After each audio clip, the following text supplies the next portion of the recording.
live? What's up live? What's up, guys? We are live tonight. I always get my words mixed up when I'm doing an intro. I don't know why. Once the stream starts properly, I'm all good. But when I'm trying to introduce myself and introduce guests, I get all tongue tied. I don't know why. But thank you for joining us tonight for this special. Well, I wouldn't say special Sunday night stream. It's I've been doing a live stream on a Sunday for the last 2 months, so it's not really special, but it is kind of special because it is a countdown of our top 10 90s horror movies. I'm going to be joined by a couple of special guests tonight. The last stream a few weeks ago went really well. Top 10 80s horror movies, nearly 500 views on that stream. So hopefully this one, if this does even half as well, I'll be more than happy with that. But yeah, top 10 90s horror movies. I mean, this is a tricky one because like the 80s was we were kind of spoiled for choice in the 80s. And going back to doing that stream, yeah, it was just like wall to wall. There's just what makes the cut, what doesn't make the cut. With this one, it was kind of more of a case of what does make the cut and what isn't good enough to get in. Because like, yeah, this list, I can't speak for the other guys tonight, but for me, this list it was easier in some ways because of just how scarce good horror movies were in the 90s. And I know people will debate that endlessly, saying the 90s was a golden age just as much as the 80s, deluded people.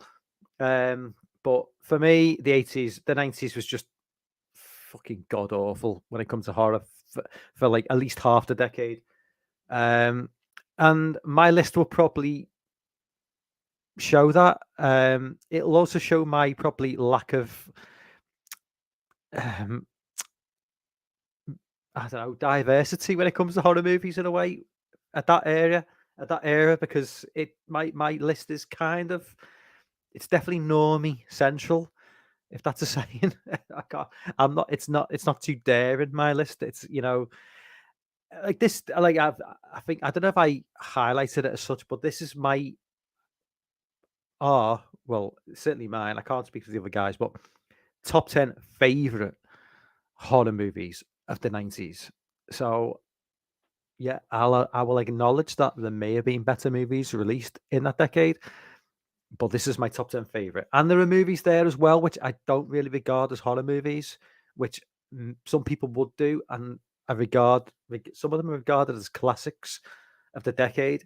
But for me, I don't regard them as horror movies, and I'll put that out there. If anybody brings those movies up, I will say, yeah, it's all good, but for me, it's not a horror movie. But let's just bring our guests on. First off, all the way from Canada, we've got Alexei. What's up, man?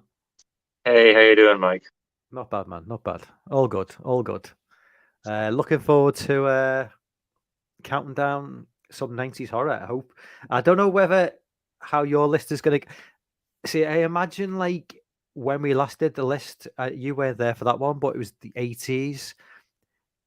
There's a fair bit of variation. I don't know whether there's going to be as much variation with this one, because I kind of feel like the pool of talent in the 90s was slightly more limited in terms of like what we would regard as good horror.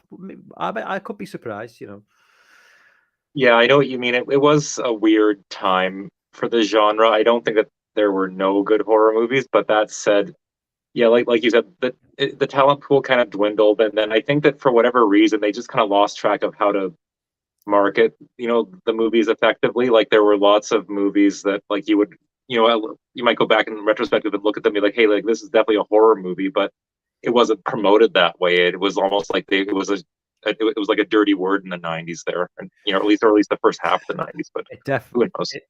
it man, like without going on to too much of a tangent, the early 90s, man. I mean, I'll bring Dave in for this actually, because you're like 38, 39, right? Yeah. Yeah, so I think Dave's 40, 41. I'm 46. So we all Mhm. kind of grew up roughly around the same era. We all Yeah. remember the 80s. I remember the 80s pretty well. You remember the 80s to a point. we're all kids of the VHS generation. You know, we all remember a time before DVDs and the internet, which Yes. helps with a list like this, because if you didn't live through the 90s, then you've got no real. I'll bring Dave on because I don't want to like leave him out of this conversation. Yeah. Hey guys, you all right? Yeah. All right, guys, you all right? Dave, this is Alexei. Alexa, you've not been on a stream together, I don't think. No, No, not yet. So this is cool. yeah, it's Yeah. awesome. Nice to meet you, mate. Yeah, likewise, dude.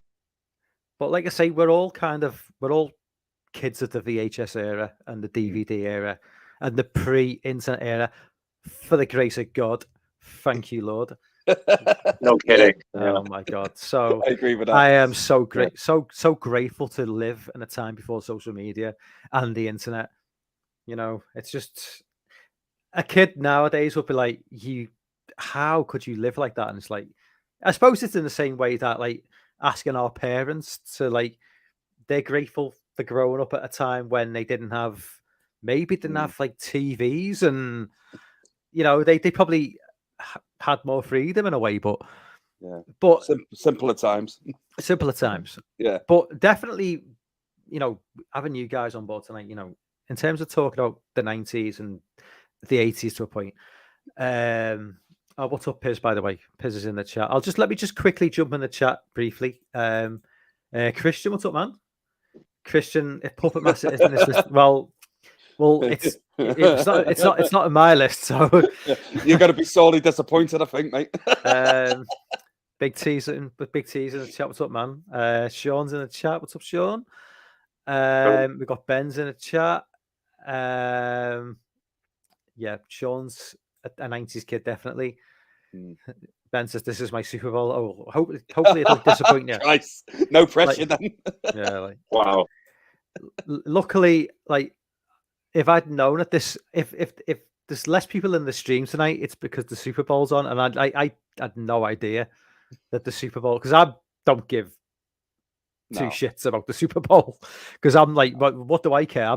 I don't even know what American football even means, you know, so I don't care. But I understand that maybe quite a few people missing tonight because they're watching the Super Bowl.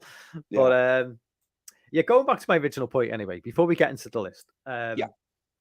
So you guys would be, you know, growing up in the 80s and into the 90s, even if you're a few years younger than me, only a few years younger, there was a big drop off in the early 90s in terms of like horror getting released in the cinema. And so maybe on VHS, there was still a lot of like B movies getting pushed onto the VHS. But I distinctly remember, you know, in the late 80s, we were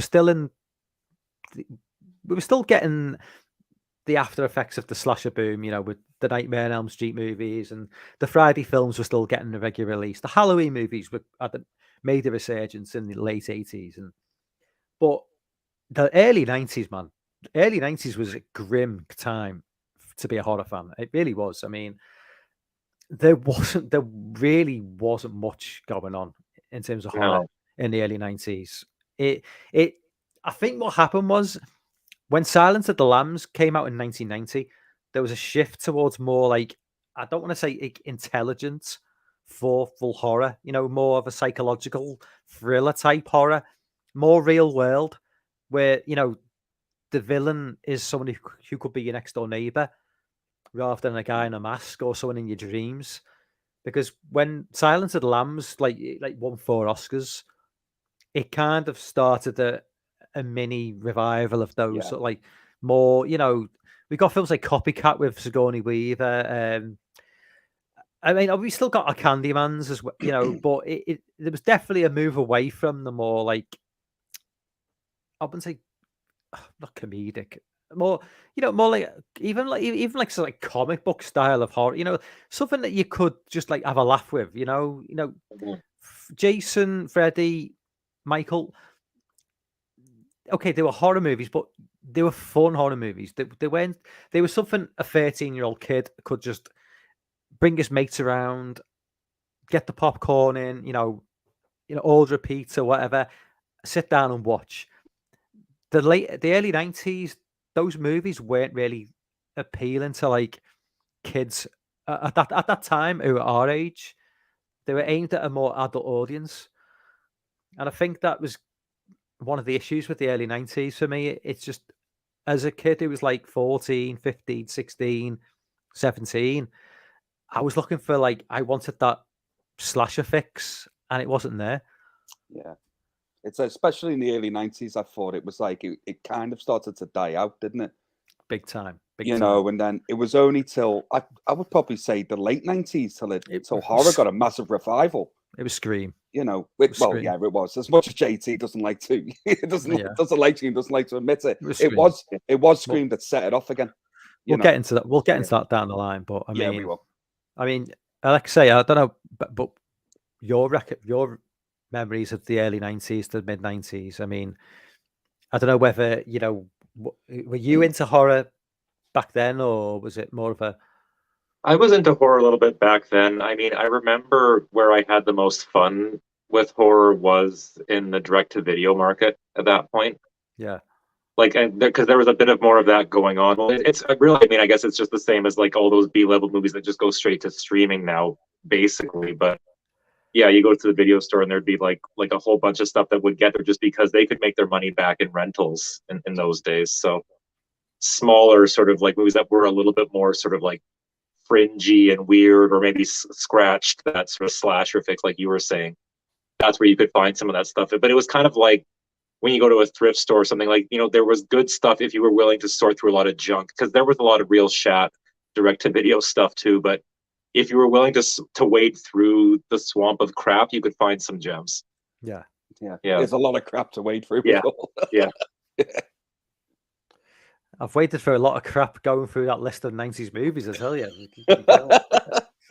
There was a lot of crap to go through. Yeah. Have you got any honourable mentions before you crack on with your 10? We'll that's to say, before we get into the top 10, obviously we'll go through some honourable mentions. So Dave, you start off with some of yours, man. Well, I say honourable. They're probably not. But one for me, which nearly did make me top 10, was People Under the Stairs. Oh, Wes Craven, right. Yeah, very nearly. I did have it in there at one point, but ultimately it came out. But that's in my honourable mentions as well. Yeah, it didn't make my top 10, but I do love that film. No, I really enjoyed that movie. It's been a long time since I've seen it, but I remember when I watched it when I was younger, and I absolutely loved it. I thought it was great. But it was in my top 10 at one point, and then eventually it dropped out. And now that I'm looking at my list again, I'm thinking I should really have put it back in, to be honest. But yeah, that's the main one that sticks out for me is People Under the Stairs. It's my honourable mention. And I Know What You Did Last Summer as well, which didn't make my top 10. Interesting. And also, I will say New Nightmare as well, just because it's popped up there. I've only watched New Nightmare once, and that's when I was younger, and I didn't particularly enjoy it. But because I'm going to be starting up the Elm Street series on my channel very soon, I have a feeling I'll probably like it this time around. But I've left it off my list just for that reason alone. It's definitely interesting. It didn't make my top 10, but it's definitely a lot of people like. Obviously, they point to the meta aspect of it. So it's basically the movie that Wes Craven probably wanted Scream to be, in terms of like the box office hit. So it's the movie that Wes Craven wanted it to be rather than Scream. Because that was 94, and the whole meta aspect of the film is obviously something that Wes Craven, was big on, and the film, for whatever reason, it just didn't. It was just the wrong time. It was the wrong. It was the right movie at the wrong time. I think if he dropped that film in '97, a year after Scream, I think that film would have done a hell of a lot better. Probably would have done great box business, office. Yeah. But That's an interesting point. Yeah. It was just people just weren't ready for that at the time. I think people were just jaded with Freddy. So it didn't matter what they did with him. He'd only been gone for 3 years, and especially after Freddy's dead. I think everyone was jaded with Freddy by then. Yes. Yeah. I don't think people really got the meta aspect of it until Yeah. Scream. I think people were like, Scream kind of they brought the meta aspect in a clever way where normies would get it. Where I think Freddy vs. Where New Nightmare was kind of, you took an established character and put him in that meta aspect, and people were just like, "What's going on? Why is Robert Englund playing himself?" It just didn't really work. Whereas Scream brought in this whole meta aspect with a brand new character, and they brought it in such a way in the first 10 minutes that people got the film. Yeah. People, the setup for Scream is like, if there's a horror movie with a better opening 10 minutes, I'm not saying it's better than every other horror movie's opening 10 minutes. I'm saying it's on par with every horror movie's opening 10 minutes. It's up there with Halloween's. It's so effective. It just sets the tone for the rest of the movie. Exactly. Yeah. You're immediately sucked into it. Yeah. I agree with that. But let's not talk about Scream too much, because that's going to be getting spoken about. It will further down the line. It's getting spoken about by me further down the line. Alexei, do you want to talk about honorable mentions? Yeah, I will quickly, because I came up with more of those than I thought. But well, one, and again, kind of like it was for you guys, like this was one that was, I think, in my top 10 at one point, and then slowly just kind of started trickling down for boring personal reasons. But I still really like Return of the Living Dead 3. I have never seen that, So, okay, it's one I need to watch. Yeah, it's worth a look. And I always loved Brian Usna. Like, he was kind of one of the guys who sort of like kept the nasty horror going as best he could in the 90s. And I just remember this one being one of the first times that I had sort of like been exposed to like something that was vaguely S&M in a way too. Because with the main girl, it's kind of iconic now. Like, she's got all the piercings and stuff going right through her body. Yeah. But I mean, all jokes aside, it wasn't just that I was a boy that had hit puberty and that just, hit the pedal, even though it was that. But it was more like just the whole concept of her using pain that way to dull the cravings for human flesh, I thought was a really cool concept. And it was kind of neat that it sort of like parted ways from sort of the parody of the previous two movies and was a bit more of a, I don't know, we might call it like almost like a sort of a gothic romance or something like that. A little over the top, and it hasn't all aged well on me. Like, some of the scenes show a little bit more now, but I always thought that was pretty cool. And I always thought as well, like the cover of Return of the Living Dead 3 is quite iconic. So I always remember that poster in my local video shop as well. Yeah. So it's always stood out for me. And in the back of my mind, I've always been like, I need to watch that movie, and I've never done it. So I suppose in the next it's worth your time. I'd say. Yeah, she's gorgeous in that movie. It's a bit of a spoiler alert because she's the main character. She's like, obviously you see it as front and center. Yeah. You know what I mean? But it's I've got good memories of Return of the Living Dead 3. It's not in my top 10, but it's definitely a movie that, like you said, Dave, it's one of those movies. It's like, as a kid, well, by this point, I suppose I was like 16, 17, but when the VHS stores in the area, you'd always be like ready for like when they put new posters in the windows.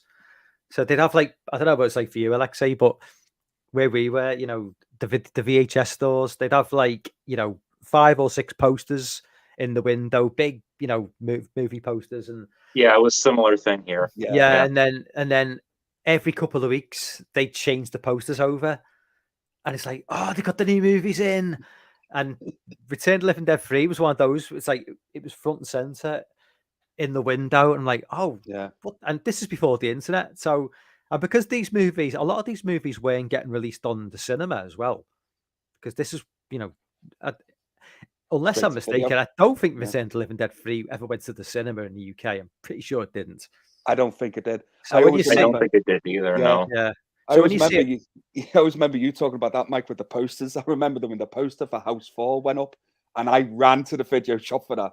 Yeah, worst day in my life, mate. One of the worst movies I've ever seen. But I remember the excitement of when a new poster went on the window, and you're just like, oh, I've got to go and rent that. Yeah. and then get into the VHS store, and then we're out of them. We've only got like 2 copies. Yeah. And it's like, oh well, it's funny you should say that because there's this new video store called Blockbuster, which is opening down the road, and they've got like 200 copies. So I wonder how that's going to play out for like the small VHS stores. You know, That never happened when I went to Rent House 4. By the way, they had plenty of that. Oh yeah, I'm sure. It did. No one bothered renting that. Yeah. It was a sad day, but it was a. I've got mixed feelings about Blockbuster because, you know, I've got good memories of Blockbuster, obviously, because it's still childhood. I still preferred the local video store. But they did guy on the corner. But they did put the local guys out of business as well. So it's like, you know, I suppose the same for you, Alexa. You know, it's Blockbuster did a number on, you know, the smaller. I mean, you call them mum and pop stores, right? Or is that an American thing? Mum and pop. Oh, like mom and pop, like rental stores. Yeah, I know what you mean. Yeah. And yeah, like you said, like it was like there was a few of those, like just local stores in the neighborhood, and then Blockbuster came along and, you know, bought everything up. Yeah. And yet, people look back at Blockbuster with a kind of a sense of like, oh, nostalgia, and only because they got wiped out by the internet. But yes, they were the internet at the time. You know, they were the big conglomerate who's wiped out all the small VHS stores, and then something bigger and badder came along and wiped them out. But we have nostalgia for them because they got wiped out by, you know, it's funny really because I wasn't a fan of Blockbuster because they were very strict on renting you like horror movies when you were younger. When the local guy on the corner couldn't give a shit. Yeah, exactly. He would just rent you anything you wanted anyway. So yeah, you know. Blockbuster a bit more corporate. It's like asking for ID to rent out an 18 certificate movie. Yeah, as this 12-year-old trying to rate Exorcist 3. Yeah. The VHS store where I was, they give it like a porno to like a 12-year-old. They didn't give. They couldn't care less. So. Oh, we grew up in a great place, mate. Yeah. Ben says he worked at a Blockbuster before they closed. Was there when they switched from VHS to DVD. Yeah, it was a good few years before the end of the. I mean, the DVD boom arguably kept them in business a bit longer than probably what they would have done. Yeah, it's, you know what I mean, because that was kickstarted the whole. You know, VHS was getting a little bit tired by that point, maybe, and the DVD boom, like, sort of, reignited the whole rental market. But then, obviously, once the internet became a thing, really, the early 2000s, that was the death knell for like these stores. I was hanging on to VHS though at the time. I remember when DVD was starting to come in, and I was like, no, I'm holding on to my videos. I'm not going DVDs. And then I watched my first DVD and went, yeah, all right, okay, this is the way forward. Yeah. Not having to rewind. What? Not having to like adjust the tracking. Remember adjusting the tracking? Oh God! Oh God! Yes. Don't bring back them memories, mate. I forgot about them. It's like rents out Basic Instinct. That when Sharon Stone crosses her legs, the tracking just goes to shit, and you're like trying to get him pause it at the time as well. Yeah. It's just a complete blur. You just don't see anything. Holy crap! I forgot all about that stupid button. But yeah, wow, it's coming flooding back now. Jesus Christ. Yeah. Anyway, I'm going to drink that memory away. Thanks for bringing that up, Mike. Okay, so I'll mention a couple of. I'll mention 2 honorable mentions, which are just so you know, done in my list. First up is Predator 2. I hesitated to call this. I didn't really want to call this a horror film. That's why I didn't include it, because I wanted to mention it. But for me, I don't regard it as a horror film. It's just I'd never regard Predator 1 as a horror film, but I wanted to mention it because I just love Predator 2. You know, it's just like, if it wasn't a horror list specifically, this would be in there. But Maniac Cop 2 better than 1, in my opinion. Yeah. I think it's a better movie than 1. God, I completely forgot about Maniac Cop 2. Oh, is that going to go in the list? Am I going to rip? No, right. I'll just keep the list away. I forgot about Maniac Cop 2, man. I knew there'd be And- films I'd forget. And a movie that I totally forgot about until it was too late, but it still wouldn't make the top 10, but it's close. The Relic from '97 with Tom Sizemore. Oh, The Relic. Oh man. Oh, I I forgot about The Relic. Holy crap. It's a Yeah. good movie, man. Yeah. I went to the cinema to watch that. It was awesome, man. I loved it. Yeah, Yeah, I good had a film. blast with that movie. Good Yeah. creature feature. It's obviously not in anybody's top 10 then, because No. everybody's reaction is like, "Oh, The Relic, yeah." Yeah. It wasn't like, The Relic, yeah. It was like, everyone's forgotten about it. It's a damn good film. It's a damn good film, man. It is, it's a actually, very, yeah. It's a very entertaining movie. I love that movie. I own it as well. How I've forgotten about it, I don't know. Yeah, I love Tom. Yeah, I love Tom Sizemore. yeah. Tom Sizemore, he's just like he's a bit of a basket case now. He's like, I think he's just gone off. He's had drug issues and Yeah, he whatever. wasn't having a very good time. He did sleep with Elizabeth Hurley though, when she was in it. She cheated on Hugh Grant with Tom Sizemore. Well, Wow. that makes up for everything then. Well, I would die. I would die a happy man if I got to sleep with Elizabeth Hurley in the 90s as well. Yeah, I would Yeah. celebrate. Before we get celebrate with into the story is because I read he in his like autobiography or whatever it was, they were filming Passenger 57, Tom Sizemore with Wesley Snipes. Great movie. And they're basically, Liz Hurley and the other girl who played the air hostess they basically came onto the set, and Tom Sizemore and Wesley Snipes basically had a bet who could bed Liz Hurley basically first, or and Tom Sizemore won the bet basically, and he goes into great detail about what she did on the night that they did the dirty deed, and apparently she was striptease, you name it, she did it, and he said it was like one of the greatest nights of his life, and I'm not surprised. I never thought, mate, I would ever be jealous of Tom Sizemore, and I am right now. Yeah. So it's definitely I need to read this book. Just put in Tom Sizemore, Elizabeth Hurley, and you'll get the article. It's a good read. It really is. I'll be doing that after this. Okay, we better start this list anyway. Let's get cracking. Okay, so I'll start off with 10, and we'll go to Alexei, and then we'll go to you, David. And we'll go in a clockwise order. Yeah.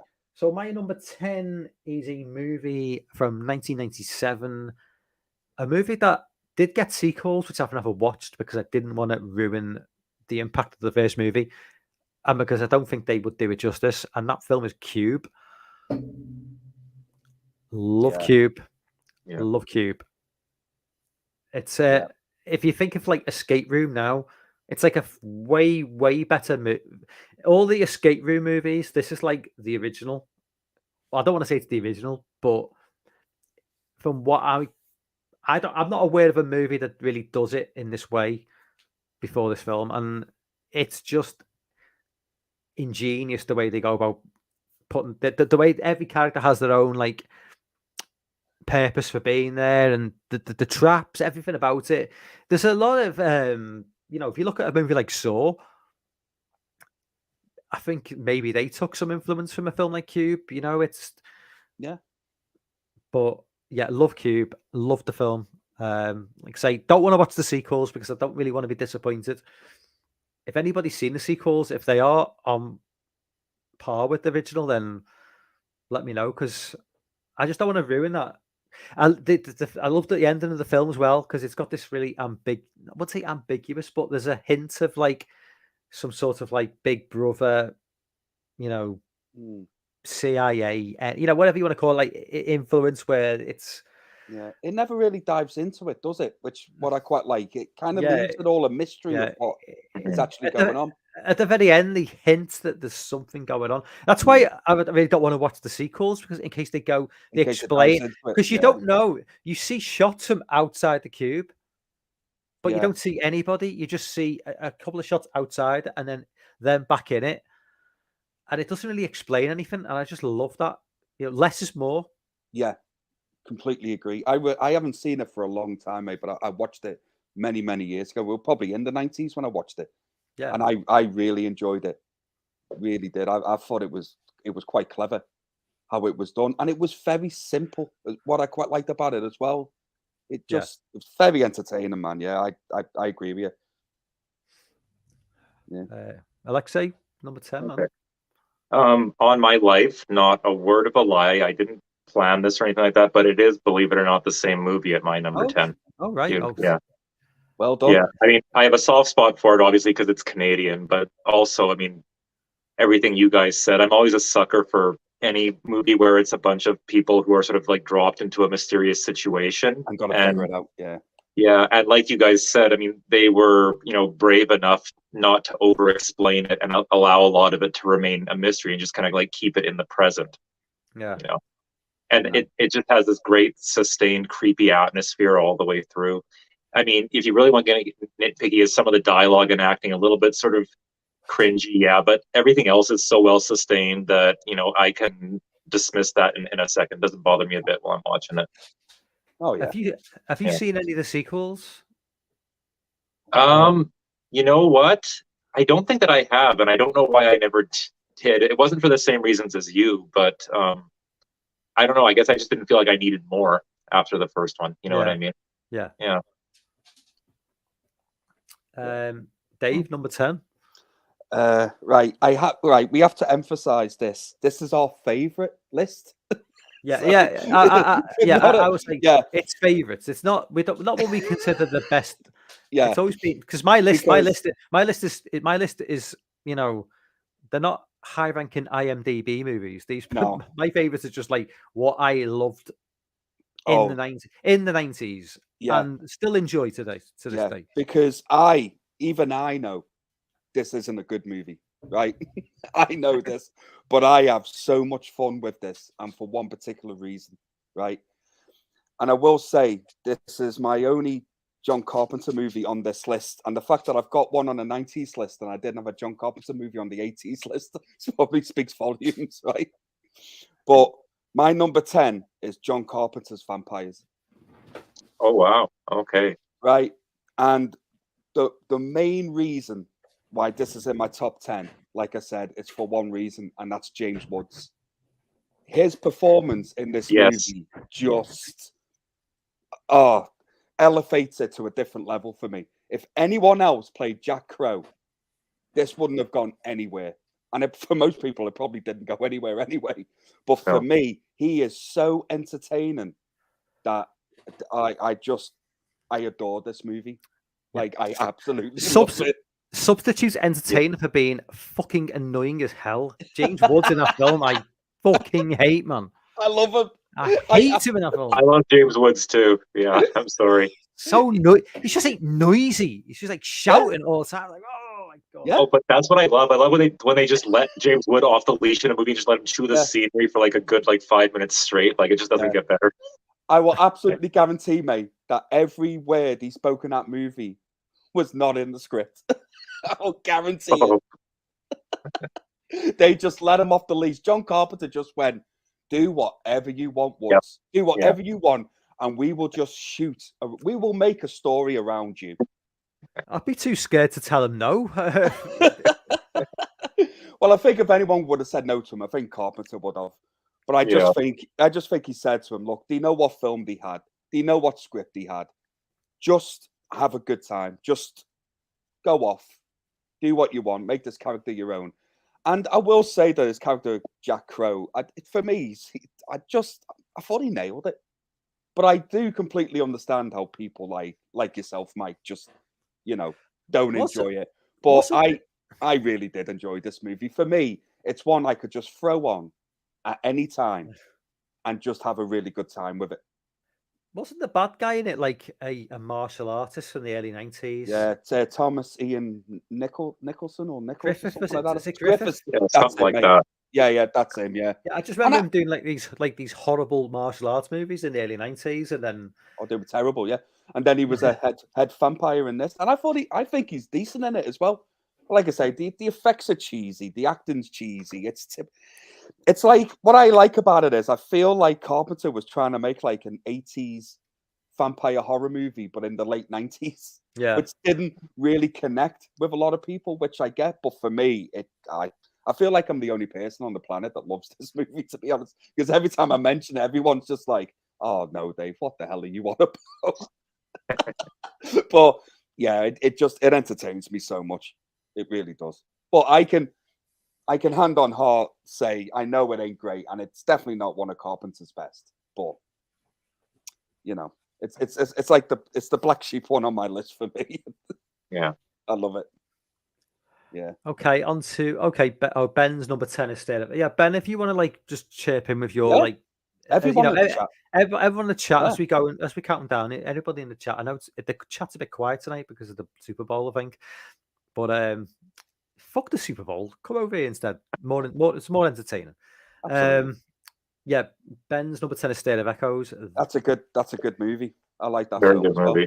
Yeah. That was going to be one of my notable was close mentions. for me as well. It didn't quite make it. But my number 9 is, this might be in your list.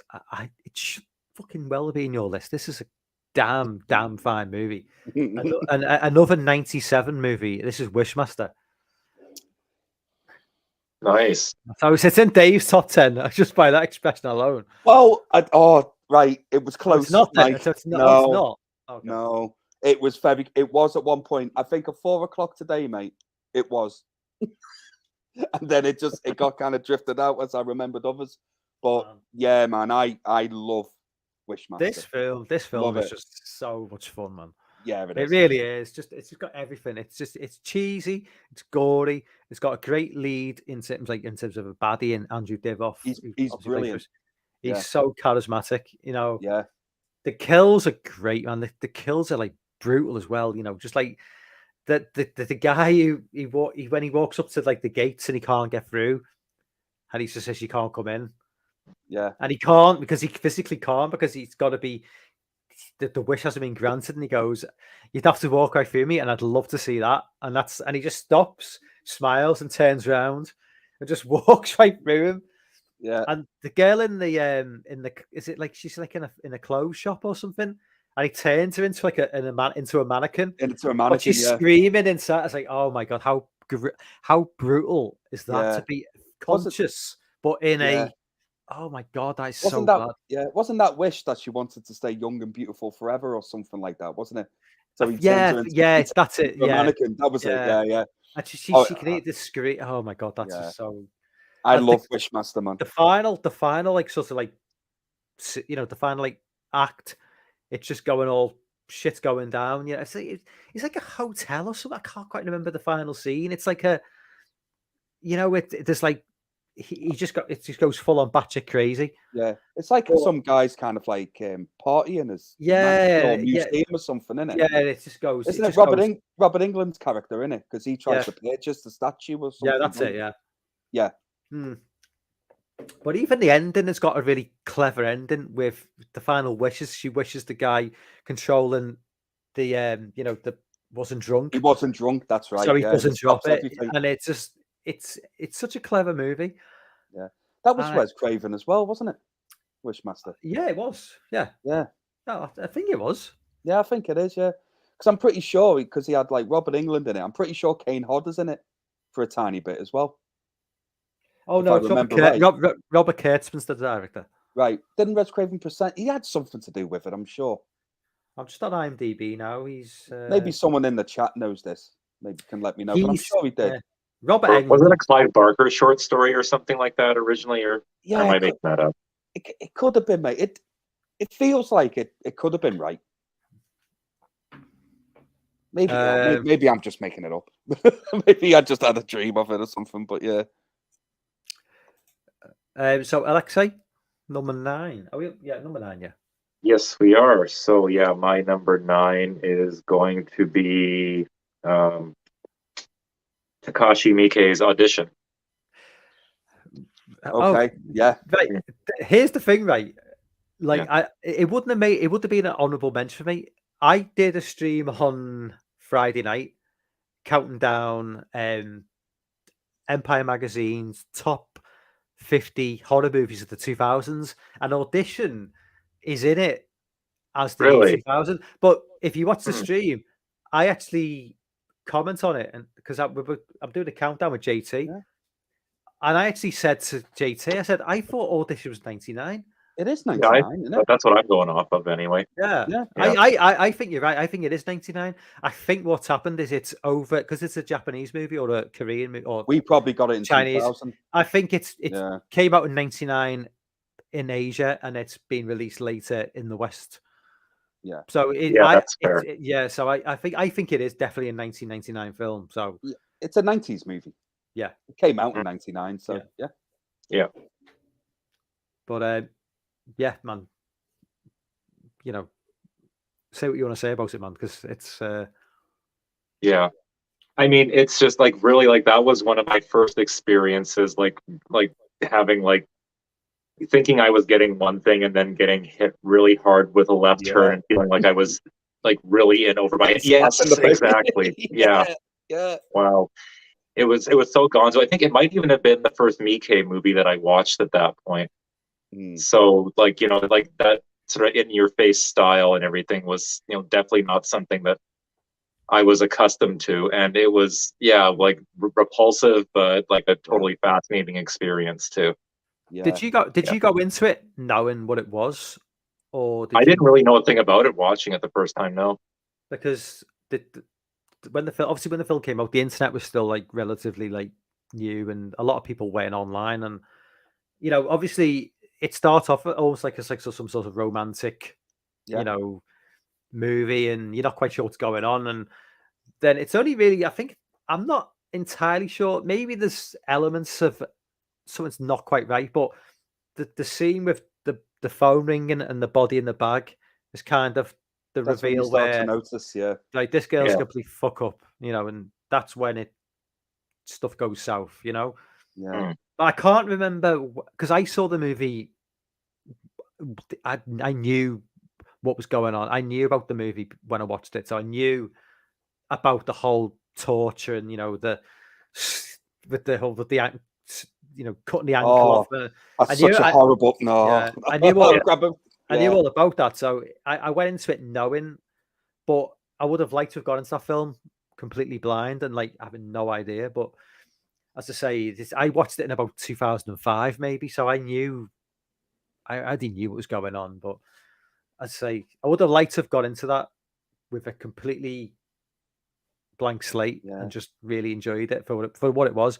I still love the film, but yeah, you know, it's a great movie. It does benefit from like going into completely blind because, especially with like that was probably one of my. I mean, you know, like you said, you know, I wasn't really exposed to much Asian cinema at that time. I'd seen Ringu. I think I'd seen maybe The Grudge. I don't know. I can't remember, but you know, it's still a new thing to me. And then I watched a lot of Asian cinema between like 2005, 2010, and I've kind of just stopped watching it again. But it was a big thing, especially Korean movies in like the mid 2000s, were just like everywhere. You know, Old Boy and oh yeah, love that film. Battle Royale, amazing too. Battle Royale, yeah, it's an incredible movie. But I need to get back into like Asian cinema because I've just completely gone back to watching Hollywood shit, basically. It's like,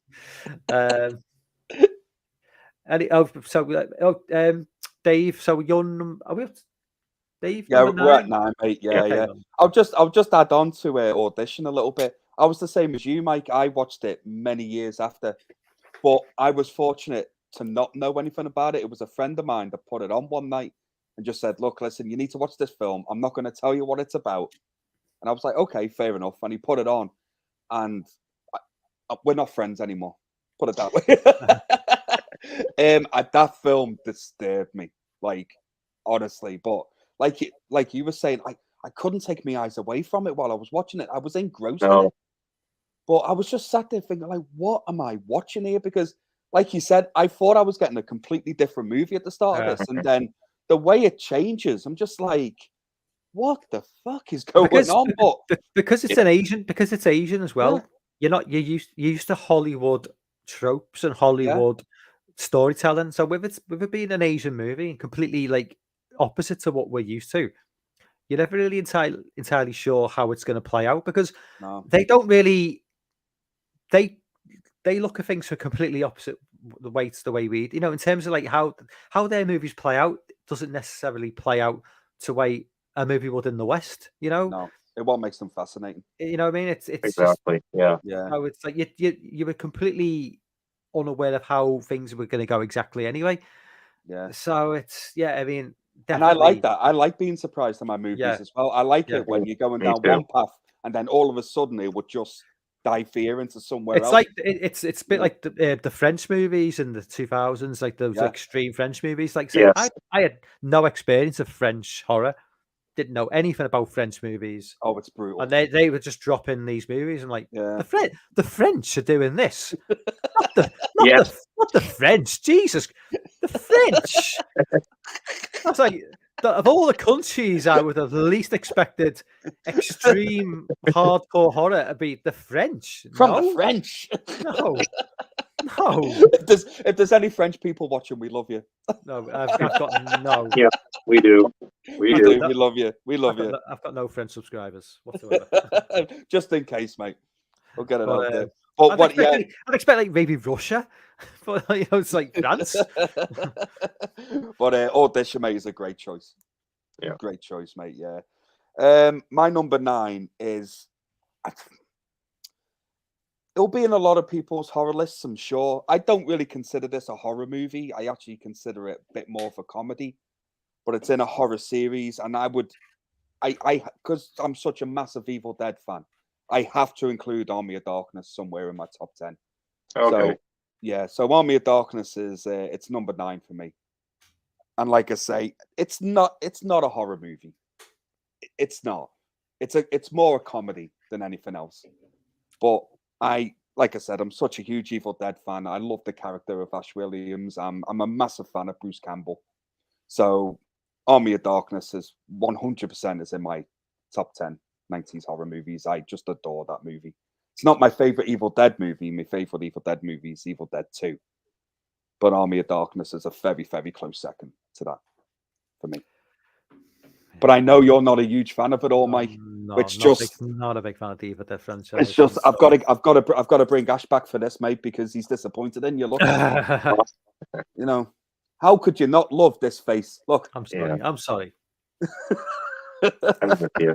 And I mean, you're absolutely right. It's not a horror movie, really, but it's. No. I mean, but like most of us, I'm sure, like the memories I have of watching that over and over on VHS with friends, like Jesus Christ, so quotable. Yeah, massively. I wore that VHS tape out when I first watched this, but it was the first Evil Dead movie I actually watched, and then I went back and watched the other ones, and just seeing the complete difference in every movie, and that's it. Oh yeah, You know, when you watch the first one, it's pure horror, and I'm not a huge fan of the first one. I like it, but I prefer the others. And then Evil Dead 2 is a horror, but there's comedy elements that kind of go into it. And then the third one is just full blown, like just get rid of the horror. It's a comedy. Exactly. Basically. Yeah. But it is in my horror list because, like I say, the 90s were great for horror. And if I couldn't have Army of Darkness in my top 10, then. Yeah. Exactly. Yeah. Okay. I agree, Sean. I agree. Yeah. It makes me sad as well. So I've been asking the chat for their number 9s. Ben's given us Urban Legend. Yes. Solid choice. Yeah. Don't you worry about that, Ben. Sean. So I asked Sean for his number 9. He's given me his number 8 for some reason. Okay, so we know his number 8. Okay, Sean. Yeah. I did ask for your number 9 actually, but okay, Sean's number 8 is Army of Darkness. Okay. So let's move to number 8. Let me remind myself of what I've got number 8. I only did this list like 3 hours ago, so I'm kind of like. I started mine a week ago, and then Okay, it's just so been my- changing every day. So my number 8 is, I don't know if it's controversial or not. I think it's going to be controversial to some people and not to other people. But it's not my favorite of the franchise, but it is very nostalgic for me, and that's Halloween H2O from '98. Oh, it was very close as well, Mike. Yeah, Yeah, I I get it. came close to teasing that being in the list a couple of times too. Yeah. Yeah, I get it though. And it's Yeah. going to be probably, Mike, it's going to be for the same reasons as you, but I'll let you crack on. No, I mean, like you say, I was when the film dropped. Obviously, I wasn't a kid anymore. I was like 20. I would have been 22 when this came out. It was October '98, which Yeah. I'm guessing it came out in Halloween. I would have been 22, but just bringing the Halloween franchise into like the modern day with a more of a Scream aesthetic, which I wasn't really on board with at first, but over the years I've kind of become accustomed to it. And I've kind of like, I appreciate it more for what it is. I like Jamie Lee Curtis' portrayal of Laurie, and we've discussed this numerous times on Yeah, we have. every mate. time we talk about the fucking franchise, I always say the way Laurie is in H2O is the way she should have been in Halloween 2018. I agree. A woman who is struggling but is keeping it together. Okay, she's an alcoholic, she's got a drinking problem, but she's still keeping it together. She's got a damn good job, doing really well for herself, got a son. That is the correct way to treat Laurie Strode and don't forget, in H2O, she's been through more shit than what she went through in that universe, because she went through the Halloween 2 as well. Yeah, in the hospital. So she's had more shit to deal with. Yeah. Just I love that about it. I love that the 4 kids. You know, I love Josh Hartnett in it. You know, Yeah. LL Cool J, he's okay. I mean, he's not. He does kind of. It's almost like he's playing LL Cool J rather than just like a character. But I mean, Yeah. but Yeah. But as I say, it takes you back to time and place. '98 was a good year for me. I was like 22, 21, going on 22. Money in my back pocket, you know, wasn't weighed down with the waste of the world. And look, don't get me wrong. Wife's next door, so I've got to keep it quiet. But you know, wife, children, great. It's great. But when you're 21, 22, and you know, you're single, and Halloween's dropping in the cinemas, you can just go and watch that, and you don't have to worry about anything else. And perfect times. You know what I mean? It's just, it's good times. You know, it's good times, and I love. Yeah, I'd say. Yeah, it's not. My one argument with the film is there's just not enough gore in it. It's so. It's borderline PG-13 for me. Well, it was watered down one. If I could be wrong on this one, but I'm pretty sure it was the first Halloween movie that got a 15 certificate in the UK. I think he got 18. You know, do you think? I think it was an 18. I'm pretty sure it was an 18 certificate. I'm always certain of it. I don't think any Halloween movie's ever got a 15. Oh, do you know? I have to. I think the only Halloween movie that's ever got a 15 in the UK was Free. I'm almost certain. I'll tell you what. I'll just look into that, because when it came out, I was, because it did. You're right. It came out in Halloween '98 for us, and I was 17 at the time. I was like 2 weeks shy of my 18th birthday. And I'm sure it was a 15, mate, because I got in all right. But I looked about 50 when I was. Did you have hair though? Anyway. Did you have hair? Yeah, lots. I'll just look at it, just see what it says, because I'm just intrigued myself. But it was the first Halloween movie that I watched at the cinema as well, so it has like a nostalgic place in my heart for that reason. But yeah, it was very close to making my top 10 as well. Very, very close. Oh no, do you know what? You're absolutely spot on there, mate. It wasn't 18, so I broke the law. I snuck in. Dave was getting into 18 certificate movies when he was 14. Don't tell anybody. Oh no, sorry, you were nearly 18, right? I was 2 weeks off my birthday, mate. So I went opening night. I remember going opening night in in Bromborough, in the Odeon and Bromborough on the Wirral. Yeah. And it was packed for Halloween H2O. I couldn't believe how busy it was. I would just remember everyone being excited for that movie at the time. Yeah. Because obviously they were getting rid of the sequels, obviously from 4 upwards, and it was following on from number 2. And I quite liked it about it. I was like, yeah, even though I love 4. I mean, that was in my 80s list. You know, I'm a huge fan of Halloween 4. Halloween 5 and 6, Is that one of not so much. Is that like really one of the first movies, or was it one of the first franchises where they did that and they just did away with part of the canon? Yeah, pretty It's much. it's mate, you know the way it's a Pretty regular much, thing. yeah. It's Yeah. a regular thing now. Movies do it all the time. They Yeah. retcon, they reboot. That was probably one of the first cases where they've actually said, "Okay, these movies don't exist anymore." I And think this is it a was. direct. Yeah, I think it was one of the only reasons why Jamie Lee Curtis would come back as well. Yeah, Is if they just like kind of just retcon the other ones. But I think, you know, at the beginning, when the credits are on and they're going through like the paper clippings on the wall and stuff in the nurse's house, yeah, I think what they were going to do originally with the director wanted to put like a couple of nods to maybe Halloween 4 in there. You know, show like a picture of what was the young girl called? Sorry, Danielle Harris's character, Jamie. Jamie. They were going to have Jamie like Lloyd, yeah, they were going to have like kind of just a little image of there, maybe, you know, as an Easter egg or something. Yeah. So you could, if you wanted to, as a viewer, you could connect it if you wanted to. Yeah. But because I'm pretty sure it did have in there one of the paper clippings kind of faked their death in a car crash, wasn't it? And Yeah. if you go back to Halloween 4, I think they do mention that she died Yeah. in a car crash, wasn't it? Yeah. So I suppose that if you want to keep, you know, Halloween 4 and all that alive, you can do, but it does pretty much retcon it all. It just gets rid of it. So Alexei, number 8. Number 8 for me is going to be Maniac Cop 2. Oh Yeah. man, I forgot. Yeah. I'm so pissed off. This isn't in my top 10. Well, it's Yeah, actually better. The more movies to discuss. Oh, I know, mate. But know? it should be. It should be. Yeah, I mean, it's an awesome sequel. I love it. how can I have John Yeah. Carpenter's fucking vampires in me 10 and not Maniac Cop 2? Right? Exactly. I'm disappointed in myself. I don't need anyone in the chat telling me I'm shit. I know I'm shit, right? I'm realizing it right now. I forgot about. I love Maniac Cop 2, mate. Okay, I'm not doing this to torture you. I promise. It's all right, mate. It's okay. Yeah. Just you crack on. Tell me how Yeah. awesome the movie is. Go on. Yeah, no, it is it is an awesome movie. It's one of those. It's exactly what I want a sequel to be like, because I like the first one too, although like it, you know, with some reservations. But this was the one where I thought it really like sort of like just blew the hinges off. Like the action scene, I think it's at the police station, if I remember correctly, is awesome.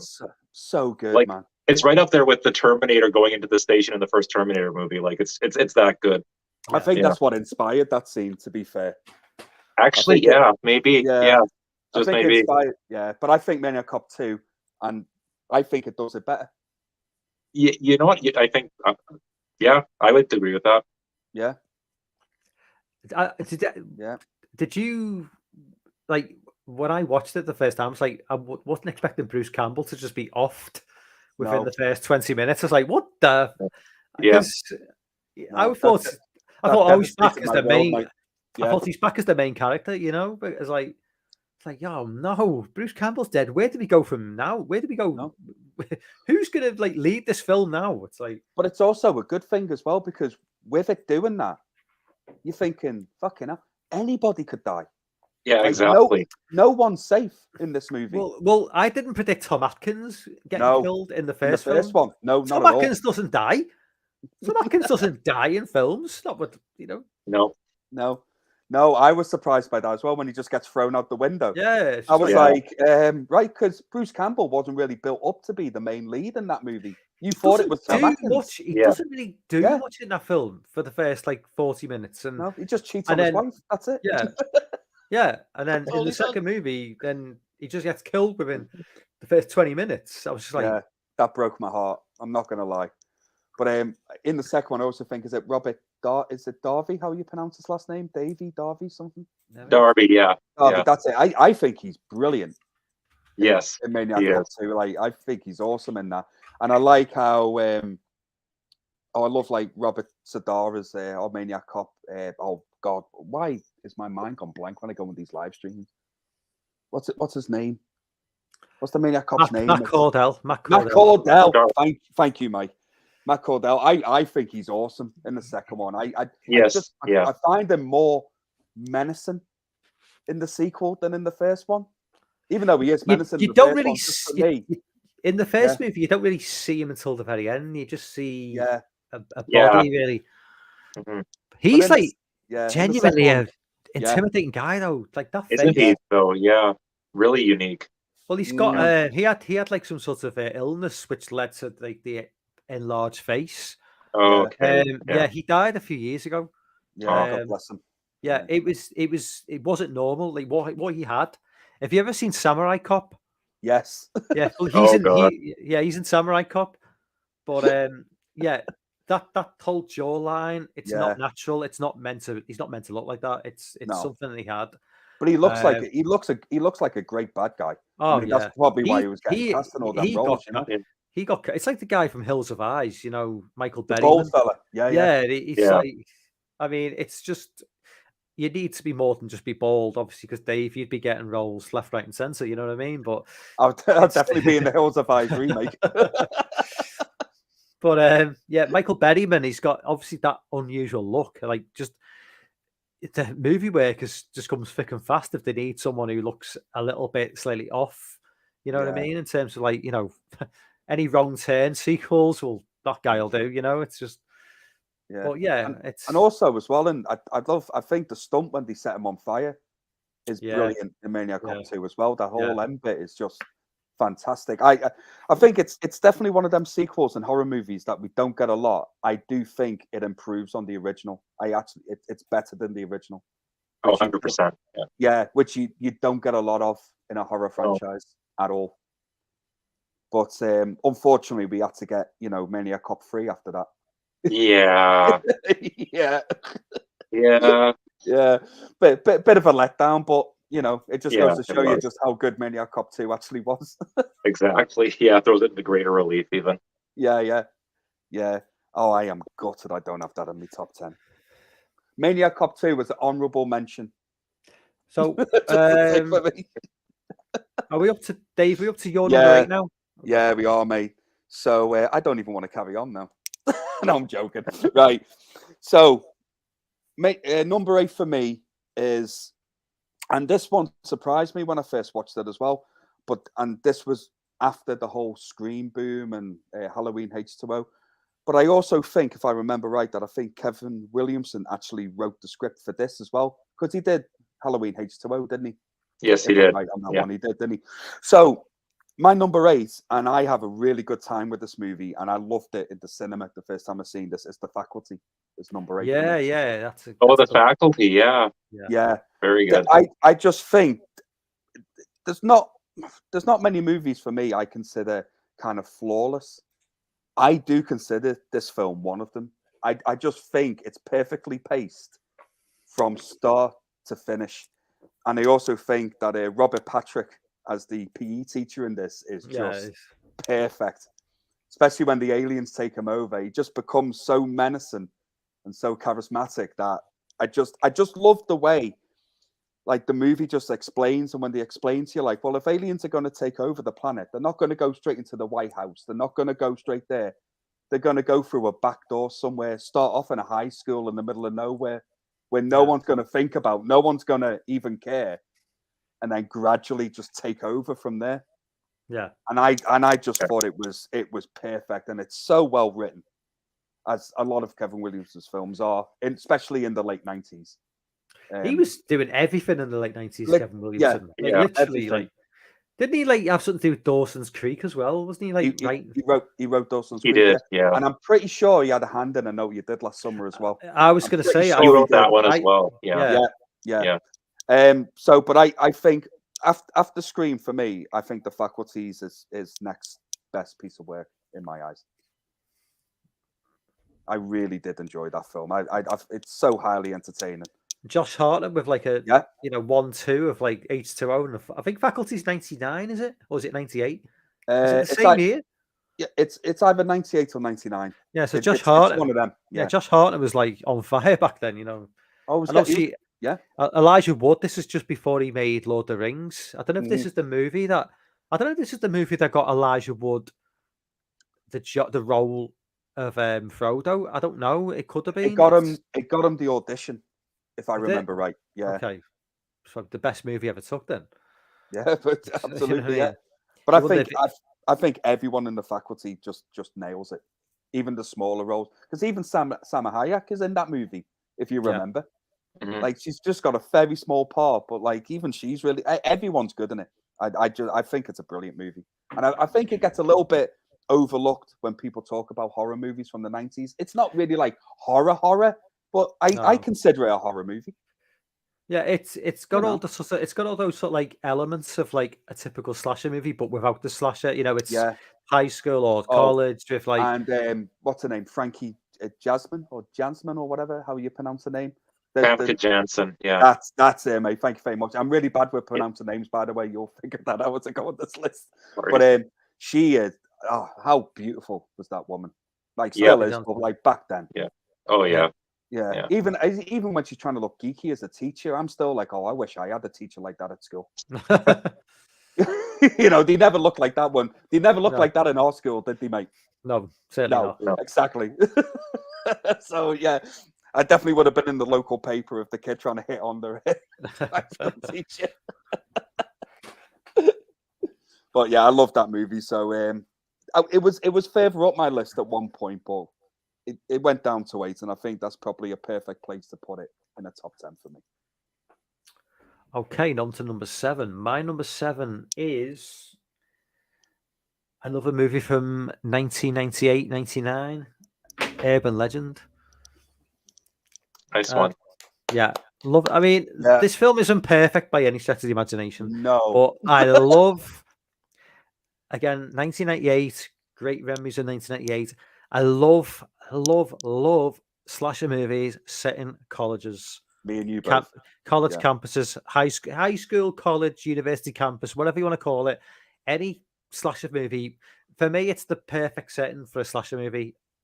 Even more so than a camp. You know, like camp slashers like Yeah. Friday the 13th. There's just so much potential for like hiding places, and those American college campuses just look so great in movies to me. Not like the shit we have to deal with in the UK. You know, it's just, It's not just the like, same, is it? it's not the same. But, No. they always look so fucking amazing. They're always like enormous, these enormous like sites, and Yeah. the potential for like a killer on campus. Yeah. You know, it's if you've got thousands of people like milling about, and a building with multiple buildings with like hundreds and hundreds of rooms, and one maniac on the loose, the potential is massive. Yeah. It's almost like a lot easier to get away with stuff on somewhere like a college campus. Yeah. A movie like Halloween, it's as great as it is. Michael just roaming around in a small town with a mask on. Don't get me wrong, greatest slasher movie ever made, but the potential for being caught there is a lot greater for me than if you're a psychopath on campus on a giant college grounds. Yeah. How are you going to get caught exactly? Just Yeah. like if you decide to go a bit nuts and start offing people, Yeah. it's going to be very freaking difficult to try and track that person down. Yeah. It's in a weird sort of way how I quite liked H2O a little bit as well, because that's set on like a college campus in it, but like all the kids go off. But like you say, I like the setting of where it is. There's something about it, I think. And I think especially for us in the UK, maybe we just gravitate to that a bit more. Yeah. If that makes sense, because absolutely we look at that like kind of American college campuses and stuff and just think, oh God, I wish we had something like that, which we don't. I still don't know what a fraternity is. No, I've no idea what a fraternity is. Because we don't have it. We don't have it. I have no idea what it even means, what it involves. In all American movies, they have these fraternities, and I just think, okay, but I don't know what it is. And also, their college parties look amazing. Yeah. Why? What, Alexei? I mean, I know you're Yes. Canadian. I don't want to like lump you in with Americans. That you might be That's insulted okay. by no, because you might Lump be away. insulted. You might be insulted by that, and I don't want to. I know you're Canadian, But you're the I know- closest thing we've got right now. Yeah, okay. but like in Canada, does Yeah. everybody in parties drink alcohol from red cups? Why is it always a red cup in Hollywood movies? Why is every party involving like university college students? And there's Why are always they a always keg. why are they always drinking from a red cup? I never understood why. Oh, from those red Solo cups. Yeah. Well, I think Why is that? well, partly in the movies, it's because it's cheaper than having to get licensing from a branded beer or Yeah, something that's like probably that. what it is. That's part of it. Not to Yeah. be too cynical here, but I think it was also just because that was just an easy way to like divvy up beer. You get some cheap cups, especially because a lot of times we would like at some of these college parties, like people would rent a keg, maybe, right? Yeah. Yeah, So you just buy a bunch of cheap cups, and the brand is called Solo. Yeah, and it's just same thing, just cheap, simple. You divvy them up, and then everyone can help themselves to the keg, kind of thing. Okay. Makes sense. Yeah. Yeah. One thing I will say about American college parties as well, they've always got these enormous houses with like 40 rooms. It's like imagine that in the UK, like it's like in a 2-bedroom house, like trying to fit Two-bedroom like council 100 house. people. It's just like it just wouldn't work. Like it's like that's what I just love about American, like specifically like any like where's the slasher movie? It's like Yeah, I agree. they always the people have always like I can't imagine this is like typical of like a normal American family, but they've always got like the most amazing houses. They've always got like enormous, their most amazing parties. And I'm like thinking, I know Swimming pools and everything. this isn't like typical, Yeah. but I just like to think that is just like a typical American life. And I'm like, I know it's not, but like living in grim, grey old England with like where we don't see the sun for like 7-8 months of the year. Especially Like, Liverpool. That's how yeah. That's why we enjoy American movies. Exactly. That's why I gravitate to Urban Legend, because I just think, God, I'd love to live there. Even with a killer running around, I wouldn't give a fuck. But okay, but I wouldn't care. I've completely let me dive. I've completely gone off subject now. We're meant to be talking about Urban Legend. Okay, Urban Legend, a movie where the killer, whatever it is, about 5 feet tall and about 90 pounds. Wet. Like, I'm sorry, but Rebecca Gayheart, who's the killer, like, I could just put my hand on her head, push it down, and she could be like, gone, and she wouldn't be able to do a damn thing. So where she gets the strength to like, kill multiple people, I am lost. You could easily give her a stone cold stunner, and she's dead. Oh yeah. You know what I mean? She's gone. But you're right, mate. She'd be too small for a stone cold stunner, because I'd have to get on my hands and knees and like do that, because she'd be like, I'd be trying to like, give her the rock bottom, then the people's elbow. That'll be it. She'll be done. Yeah, tiny. Yes, yeah. She's almost she's smaller than the female killers in the Scream franchise. Yeah, that's saying something. And even that's a joke. Yeah.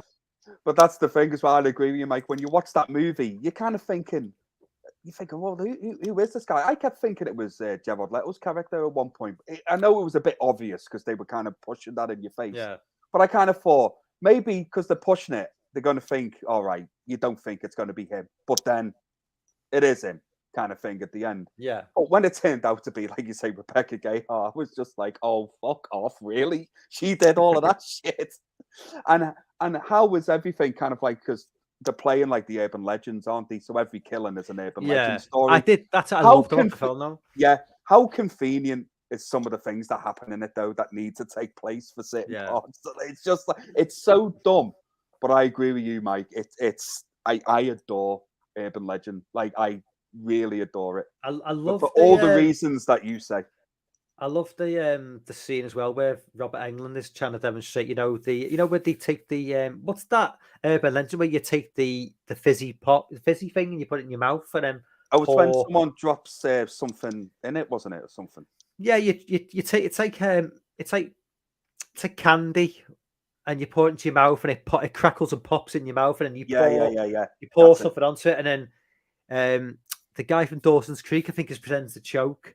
And Yes. Robert Englund is like the professor, and he starts to freak out, and the Yeah. audience think It's he's really dying. Yeah, it's like that And it's just- crackling stuff in it that you put in, and then you pour the drink, and you can hear it. Like, Yeah, I can't remember what Yeah. it's called, nah, but I like that scene as well.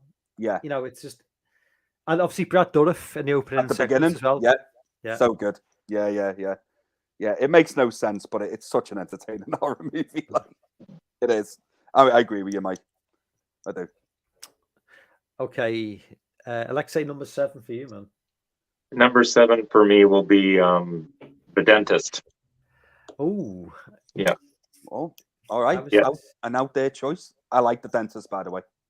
Yeah, I do. I like it a lot too. Again, yeah, Stuart Gordon, and it's just got. I love the nastiness of it. It's just it's so sadistic. And he's such a just like profoundly unlikable, hateful human being. Like he is just he's a straight up asshole. He's human schmegma, this dentist. Like he's so contemptuous of everybody. It's kind of hilarious. Yeah. And I like the setting. I like that tonally. There's a lot of really stark whites. You know what I mean? It's not sort of darkness and shadow like you get in a lot of horror movies. Everything is very deliberately bright and stark because it kind of reflects his obsession with cleanliness. And then you get that just that really grotesque job he does on his, I think, wife at the end there when he rewires her teeth. Yes, that's right. Yeah. It's been a while. It's been a while since I've seen The Dentist, but I do remember really liking it when I saw it for the first time. And I'm pretty sure it's the same director that did Living Dead 3, wasn't it? It's in Living Dead 3. Yeah, Brian Usna and Stuart Gordon were both involved in that one too. That's Yeah. right. Yeah. Is it the guy from LA Law? Yes. Who plays the Corbin? Yeah, that's him. Corbin Benson, is it? Yeah, because he was kind of like a hot property back in the early 90s, late 80s and early 90s, and he just like, I don't know where he just disappeared. I don't know whether he went to the dentist movies. Yeah. How many of them is there? There's 3 of them, isn't there? There was 3 altogether. Yeah. Is he in all of them? He is in all of them, as I recall. Yes. Yeah. But he doesn't look like someone that would be a villain either, which is probably quite smart casting. Because you kind of look at him and he looks like kind of like, say, a wholesome, like kind of family man, like, dad or whatever. You wouldn't expect him to be this evil bastard, he doesn't look it. But I do remember him being really, like I said, I've seen it, it's been a long time. And I haven't seen the sequels, I don't think. But I remember him actually being really good in The Dentist because you just don't expect it from him. No, you don't. And that's why it's so just sort of like, I don't know, unnerving when he does sort of like turn the corner. You do see that sort of darker side of him, but it's a really good performance. Yeah. That's a great choice for your top 10, mate, actually. Yeah. I forgot about the Dentist movies. That's what I love about when we do these lists, that you'll get something kind of thrown in. You go, oh, bloody hell, yeah. I remember that. Yeah. Yeah. But that's the thing about the 90s, though. It's like the fact that a movie like The Dentist can just like, because I don't know if there'd been an 80s list, whether that would have made it, if this probably like say, if this. Oh, that's a good question. Yeah. Interesting. I don't know. Probably not for me, for my own personal Probably not for me either, but yeah. But it was Dentist was early 90s as well, wasn't it? If I about 93, I think 93, 92, 93, something like that, wasn't it? Yeah, thereabouts. Yeah, it was. Yeah, great choice, man. Yeah. So what's your 7, Dave? My 7 is Scream. Okay. Like we've spoke about Scream a lot on this channel, haven't we? Especially when we've had JT here, because it's just so damn funny. Because he hates it, doesn't he? Like, I know. It. And it's one of the times I normally agree with JT about a lot of things, and I always try to see everyone's opinion because everything's all subjective, and I always try to like listen to them. But JT, if you watch it, mate, or if you are going to watch this, I cannot agree with what you say about Scream because I fully agree. This film single-handedly reinvented horror in the 90s. Whatever you think about this movie, it did it. It did it. And this movie is the reason why the late 90s compared to the early 90s horror movies, probably particularly, say, slashers, massively improved is Yeah. all based on this film, Mhm. in my eyes. And like you say, Mike, the opening of Scream is so iconic still to this day that for Yes. me, and I will go one better, mate. And you say you'd probably, probably is not the greatest opening to a horror movie. There probably is another one. I will say this is the greatest opening to a horror movie. I don't There's- want to talk too much about Scream yet. Yeah. I mean, Okay. you can't. You do your thing. I got you. I don't I got want you. to. But I don't really want to agree with go you, into mate. because I've Yeah. got a lot to say about it as well because it's Mhm. going to be on my list. Of course, Obviously. there's man. But I mean, But, you talk, yeah. So, yeah. But no, I'm just going to say, man. Like I said, I think the opening of this movie is it's perfect. It glues you to your seat for what's coming up next. And I love the kind of element of who is it, who done it.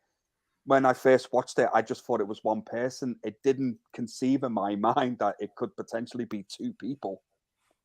And I just think the way it plays out, the characters, it's just so well written, and how to kind of bring it in, like kind of the meta thing. So when they're talking about the Halloween movie and they're talking about other movies and then like breaking the rules of horror, and the fact that like Neve Campbell's character has sex, loses her virginity, but still survives, like breaking that 80s myth of Yeah. horror movies that if you had sex or drank or did drugs, you're dead.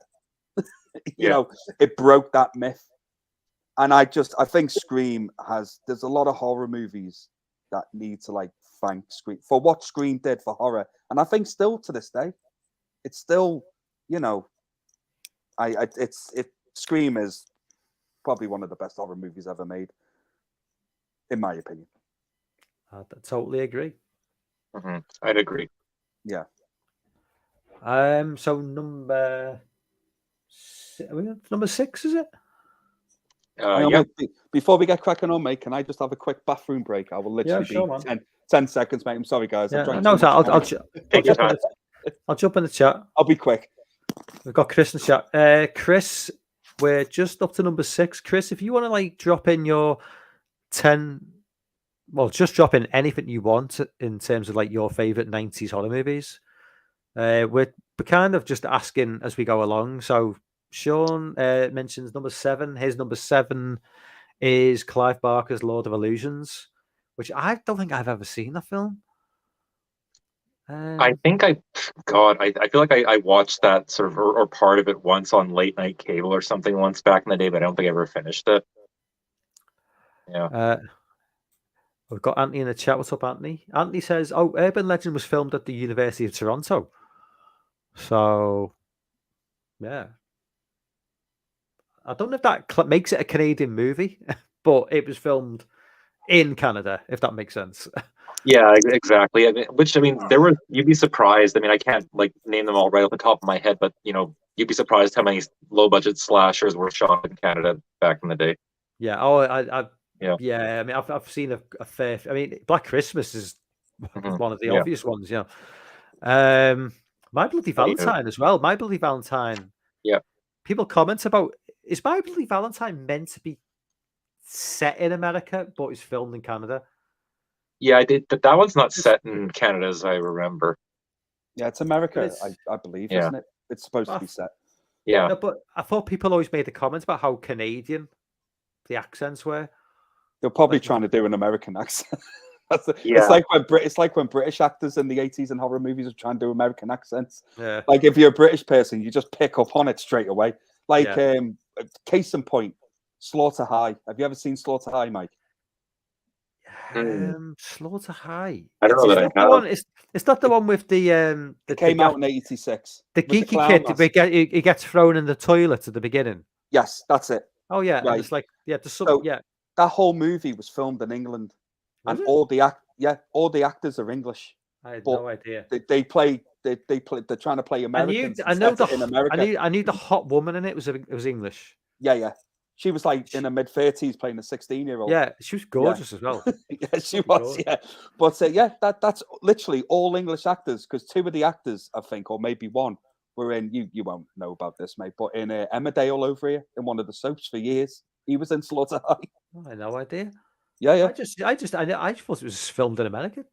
I wasn't the entire movie just filmed in like one like corridor and one room. Yeah, pretty much Almost that's what it was, mate. Yeah, just it's that was. fucking terrible, Oh, Slaughter High. it's It's awful. terrible. It's so I'm much sorry. fun to watch though. Ugh. But it's yeah, that was all filmed in England, all English. The source of the full frontal male nudity like just got me. I was like, Yeah. it's too much. I don't want to. The guy's just getting like just shot. It's like, oh god, no, Yeah. please. Too much cock and balls for my liking in that movie. It's just like- But yeah, where are we up to? we're up to number 6, mate. Okay, my Yeah. number 6. Okay, my number 6 is a movie from 1999, which is a movie that nobody really talks about, even though I think it's fucking amazing. House on Haunted Hill. Oh, okay. I love this film. Oh Wow. god, yeah, I'm surprised by that, Mike. I've got to be honest. Why? I'm not gonna lie. I think this film is Oh. fucking awful. I'm sorry, mate. I Yeah. don't think you're watching the same. I don't think you've been watching the same movie. I have. Oh, I did. Oh, I did. It's a Jeffrey Rush is in this film. Oh god. He's a respected actor. You know, he's not like some sort of. Yeah, sometimes they take a Hack. paycheck, Mike. Uh, They go, yeah, I'll do this. I need a fucking swimming pool for me. That's just or whatever. isn't Famke Janssen in this movie as well? You know, Yes, from the That's the faculty. only- You know, it's the only reason why I watched it. I just think this is genuinely creepy. I think it's got some real creepy scenes. I just No. Sorry, mate. I can't get on board with this one. I can't, mate. Honestly, I can't. no, Like, no, Sean. look, Even listen. Sean's joining in now. Fuck off, Sean. Listen, right. I know I've got John Carpenter's Vampires in my top 10, so I'm not going to say too much. But House on Haunted Hill, mate, oh god, I remember going to the cinema to watch this. Where's Lorne? Where's Um, Lorne to make a eloquent? No, argument where- keep him off this stream, man. He depresses me when he starts talking about as much as I love him. I just thought this was bad. Yeah, Bad. Ben as well. Ben, fuck off. Nobody's backing me up with this. Why does nobody like this film? I don't understand. There was one part of the movie where I can't. I've only ever seen it the once, and I never want to watch it again. But there was one part of the movie where it's that the lady's got the camera, and she points it up to the room, and she sees like the surgeon and stuff. That's one of operating the on somebody. creepiest scenes in the film. That's the only thing. That's the It's only good fucking thing of the movie. Creepy as That's it. hell. That scene. That is it. That's the only thing of this movie. And what was that black goo fucking thing that kind of oh mate, no. Respect you and love you, Mike, but no. I can't. At least somebody I can't likes get on it. board with At least somebody likes it. Thank you, Chris. Thank you. Somebody's got some taste. Jesus Christ. And there was a sequel, wasn't there? Wasn't there a Return I've to not- Haunted Hill or Was something? there? Gee, I've not seen it. Yeah, apparently it came straight to DVD or whatever. And I Oh, thought, I'm I've staying never- fucking clear of that abysmal fucking thing. I've never No. seen it. Oh, well, I won't watch that. Alexi, what do you think? What do I think? Yeah. It was his number one movie. He's erasing He's that now and ripping it he's up now, changed it yeah. to something else. What Yeah, right. was the honorable mention? I'll put that first. I don't know. I mean, this one, I saw it the one time, and that's probably the one time I'm going to watch it. And I don't know. It didn't resonate with me. I'm sorry. Yeah. I'm the same, mate. Yeah. I mean, I'm kind of biased because I like the original House on Haunted Hill as well. Oh, But- I haven't seen that one, mate. But it's based on is it a Vincent Price movie? That's right. Yeah. Yeah. Yeah.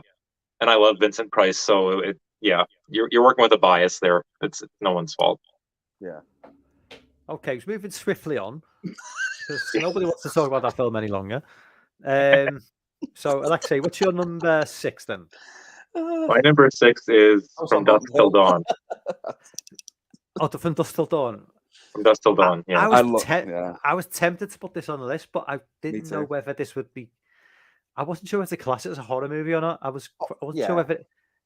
Yeah, it is, but I wasn't sure whether. I don't know. It's just. But yeah, you carry on. Yeah, I know what you mean. It's a tough one because it does kind of have a bit of a sort of a 2 movies in one sort of like formula to it. It's kind of like it kind of does the Predator thing that way, where it starts out feeling like one thing and then winds up feeling like something completely different. I mean, I guess I'd still consider it a horror movie just because that's ultimately where it all ends up. And yeah, like this was just like again one of the first times I remember like watching a movie and like I mean I knew that there were vampires, but I didn't know like just how sort of like off the walls it was all gonna be, and it was just this big extravaganza of like gooey gore and fun, and it's totally tongue in cheek. It's got an awesome B movie cast to it. I mean, there's really nothing about the movie that I don't like. I still laugh every time Sex Machine introduces himself. Yeah. What was that? Oh, I'm sorry, I'm blinking on the name. I feel terrible. Tom Savini. Yes, Savini. that's right. Yeah. Yeah. Yeah, and one of George Clooney's better performances too. I think I like him a lot in this one. Still to this day, I would say. I like the fact that they, Quentin Tarantino's character is just like a fucking despicable human being. He murders a woman. But George Clooney is like slightly more likable, even though he's a cold-blooded killer. But he like knows that he's gone too far with what he does, but he still forgives him. So George Clooney is still a pretty reprehensible character, but you grow to like him as the movie goes on, and I just love George Clooney's just like so cool in a film. Like this is like peak George Clooney is like when it's just like because he's older than us. I was at an age I was like 20 when that movie came out. And I just wanted to be George Clooney. Wanted to look like George Clooney. I wanted that tattoo he had. Yeah, you're just the coolest motherfucker, man. You're just like I wish I could just be you. And like the scene where it all goes down and they lock themselves away in a room. Yeah. And George Clooney, they're all just freaking out. And George Clooney goes, I don't believe in vampires. You don't believe in vampires. But what we're dealing with is fucking vampires. Yeah. So come here. And he just deals with the situation immediately. Even though it's vampires, he goes, okay, I don't believe in vampires. But what we're dealing with is vampires. So what do we know about vampires? And he just goes into like business mode. He goes, what do we do to sort out this threat? And he's just such a cool motherfucker in that film, man. I love From Dusk Till Dawn, mate. I love it. And it's a similar situation to Audition. When I first watched that movie, I had no clue what it was about. Oh, you didn't know there were vampires in it? Wow. Mate, okay. I didn't know anything. So I'm watching it just thinking it was like a kind of kidnap movie and everything, watching it along. I'm really enjoying it just as that. I was thinking, where's this film going? Like, what's it actually? And then the moment they get to the titty twister and then obviously the vampires turn up, I was just like, what is going on? But in the best way ever. Like, I just thought this film has just took a complete, like, 180 somewhere else. Yes. And I just enjoyed every single dumb, cheesy second of it. Yeah. And it's one of my favorite movies to this day. It's weirdly enough, it's not in my top 10. Because I was kind of similar to it is a horror movie, but I don't know. I put Army of Darkness in my top 10, so what am I talking about? But it nearly did make it for me as well. I've got to be honest with you, because I adore this movie. And obviously one of the main reasons why I adore it is because I know why. You know where I'm going, don't you? I hope so. I think I do. Yes. Yeah. We all do. We get it. Yeah. A lot of teenage boys really love a certain scene in that film. Yeah, like the guy in the garage at the beginning, great acting. That's where I was going. Yeah. I don't know what you were talking about. But it's an absolute classic, isn't it? I mean, triple cameo for Cheech Marin, right? Oh yeah, he is so good, especially at the front of the titty twister. Yes, with his pussy monologue. Yeah, it's fucking amazing. We got Mexican pussy. We got snapping pussy. Yeah, fantastic, man, brilliant. Love that movie. What does he say? He goes, and if you can get, he goes, lick it or something. I can't remember. If you think you can get better pussy anywhere else, fuck it. Yeah, we even have animal pussy. We got horse pussy. It's just weird, man. Love it. You got Jonathan, what's up? Jonathan's in the chat. What's up, man? How you doing, mate? So it's me now. Oh, sorry. I guess it's on to you. Yeah. Yeah, it's number 6. So we're on number 6. So my number 6, guys, is it should have been From Dusk Till Dawn, to be honest. Now that we spoke about it, but my number 6, guys, is you'll probably be a little bit surprised by this because I had Scream 7. Is Scream 2 is my number 6. Oh, okay. Okay, yeah. Okay. I love Scream, love it, as you know, I've already mentioned, but I just think Scream 2 just took what made Scream close to perfect and made it perfect. I think, It's got that college setting as well. yeah, and I just think Wes Craven he just hit that formula, but then with Scream 2, he just knew how to just tweak certain things that he already did in the first one, and for me, just made it better. I think Scream 2 is perfect in my eyes. I love Scream 2. I really, Yeah, I it's a very just, good movie.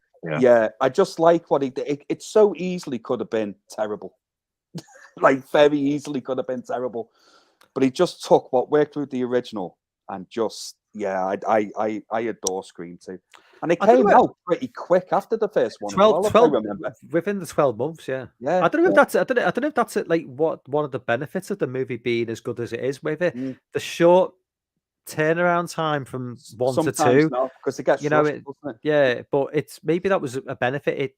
It struck while the iron was hot, so they say. So I think they needed to do that to cash in on Yeah. the whole Scream. But I also believe that Wes Craven would have had like a very strong idea, like probably before he started filming Scream. Maybe he already had like a script for Scream. He's already had it like wrote out, if you know what I mean. Like he knows where he's going with it, which I'm pretty sure he would have. I've talked off my. What was I going to say? Yeah, that was totally the fact that this is a year later. The fact that we're still reliant on cell phones as just phones and not, you know, the internet was still in its infancy. So the film dropped in like 97, I think. Yeah, so it was at 97, that time, you know, it like the benefit of Scream as well, which I've mentioned in a previous stream numerous times. The great thing about Scream is it dropped at a time when you could be mobile with a phone, a cell phone. You know, you could be here, there, and everywhere, but it was before the internet, so people weren't as smart. People couldn't just Google. There wasn't tracking devices on. It's becoming increasingly difficult, especially with the Scream movies, which are so reliant on modern technology. The idea of like you know, find my phone or apps here, apps there. This was very, very much in its infancy. So people had phones, but they weren't computers. So you could be outside you could be outside somebody's bedroom making a phone call, but it was just a phone. It wasn't a mini computer. And that was the great thing about those early Scream movies is you could. It just opened up a whole world of possibilities that weren't there in the 80s. But there's like a, you know, the way movies are now, it's difficult to trying to how to describe it. You know, it's getting more and more difficult for horror movies to like put it's in favor of the victim almost because there's so much technology at hand. You have to explain more and more for the victim to be in a state of peril. That's what I'm trying to say. Yeah, it's harder. You know, it's harder to do a slasher movie now than what it was back then. It's becoming increasingly. You've got to be increasingly more clever at how you put the victim in peril. Back in the 90s, you had that perfect. It was like the perfect meeting point of technology and the idea that the victim was in a state of peril because they could just cut the phone wire and that's it. Yeah, done. Yeah, you know that was all it needed. It's just with movies. It's like a movie like, for example, Sick, the new like COVID slasher movie, which we talked about. You know, the first thing the killers do is they look for the cell phones. I always say cell phones. We say mobile phones in the UK, but I just say cell phones for like the benefit of the American audience. But like the first thing you have to do is that's the first obstacle a director has to overcome now with modern horror movies is how do we bypass this issue with everybody's got a phone, everybody can get in immediate contact with the emergency services or family, friends. All you need to nap, bang, done. Exactly. one press. So, what I mean, do you just do you just move every horror movie back to the 80s, or do you move every predicament to the middle of nowhere where there's no cell phone signal? You know, That's the lazy way, isn't it? Scream 6, 7, Scream 6. Yeah.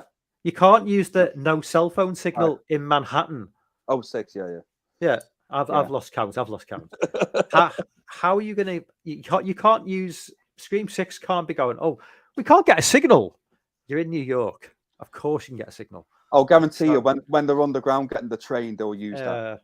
Maybe. Because when you go on Merseyrail in Liverpool, mate, how hard is it to get a signal under there? Yeah, I suppose so. So they'll use that for New York, definitely.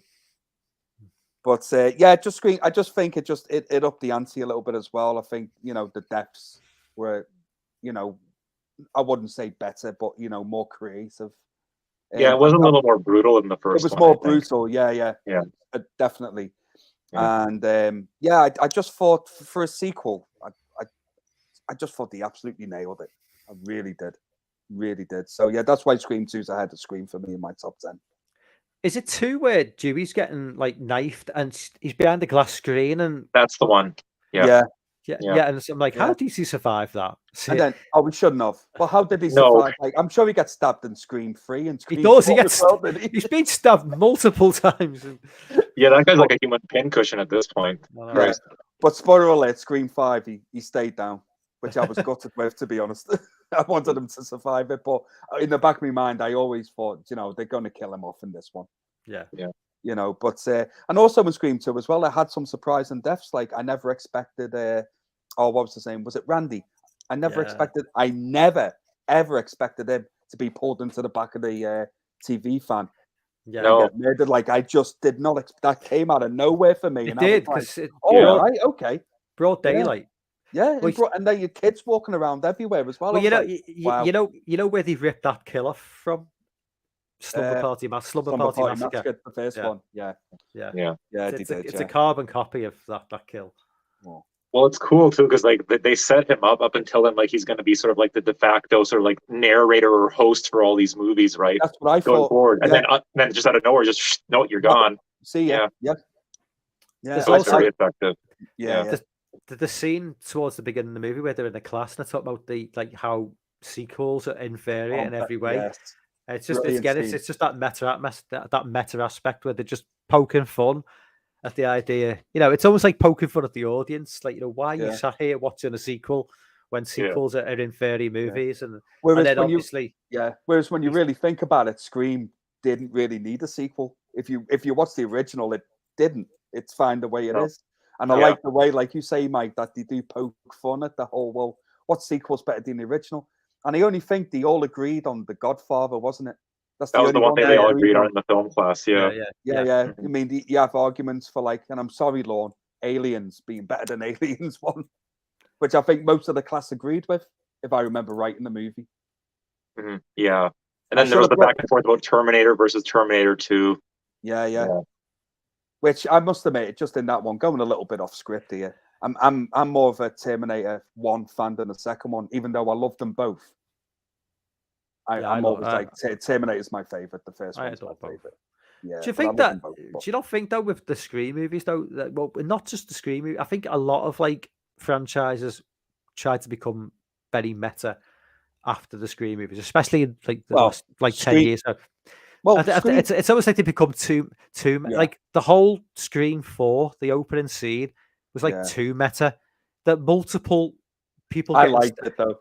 But it was almost like too much for me. It was just like, oh come on. It's just I liked it though. I saw where like Wes Craven was going with that, and I quite liked it because it kept surprising me. Because then they went to the next one, and you're like, oh fucking hell, when's this actually going to be like?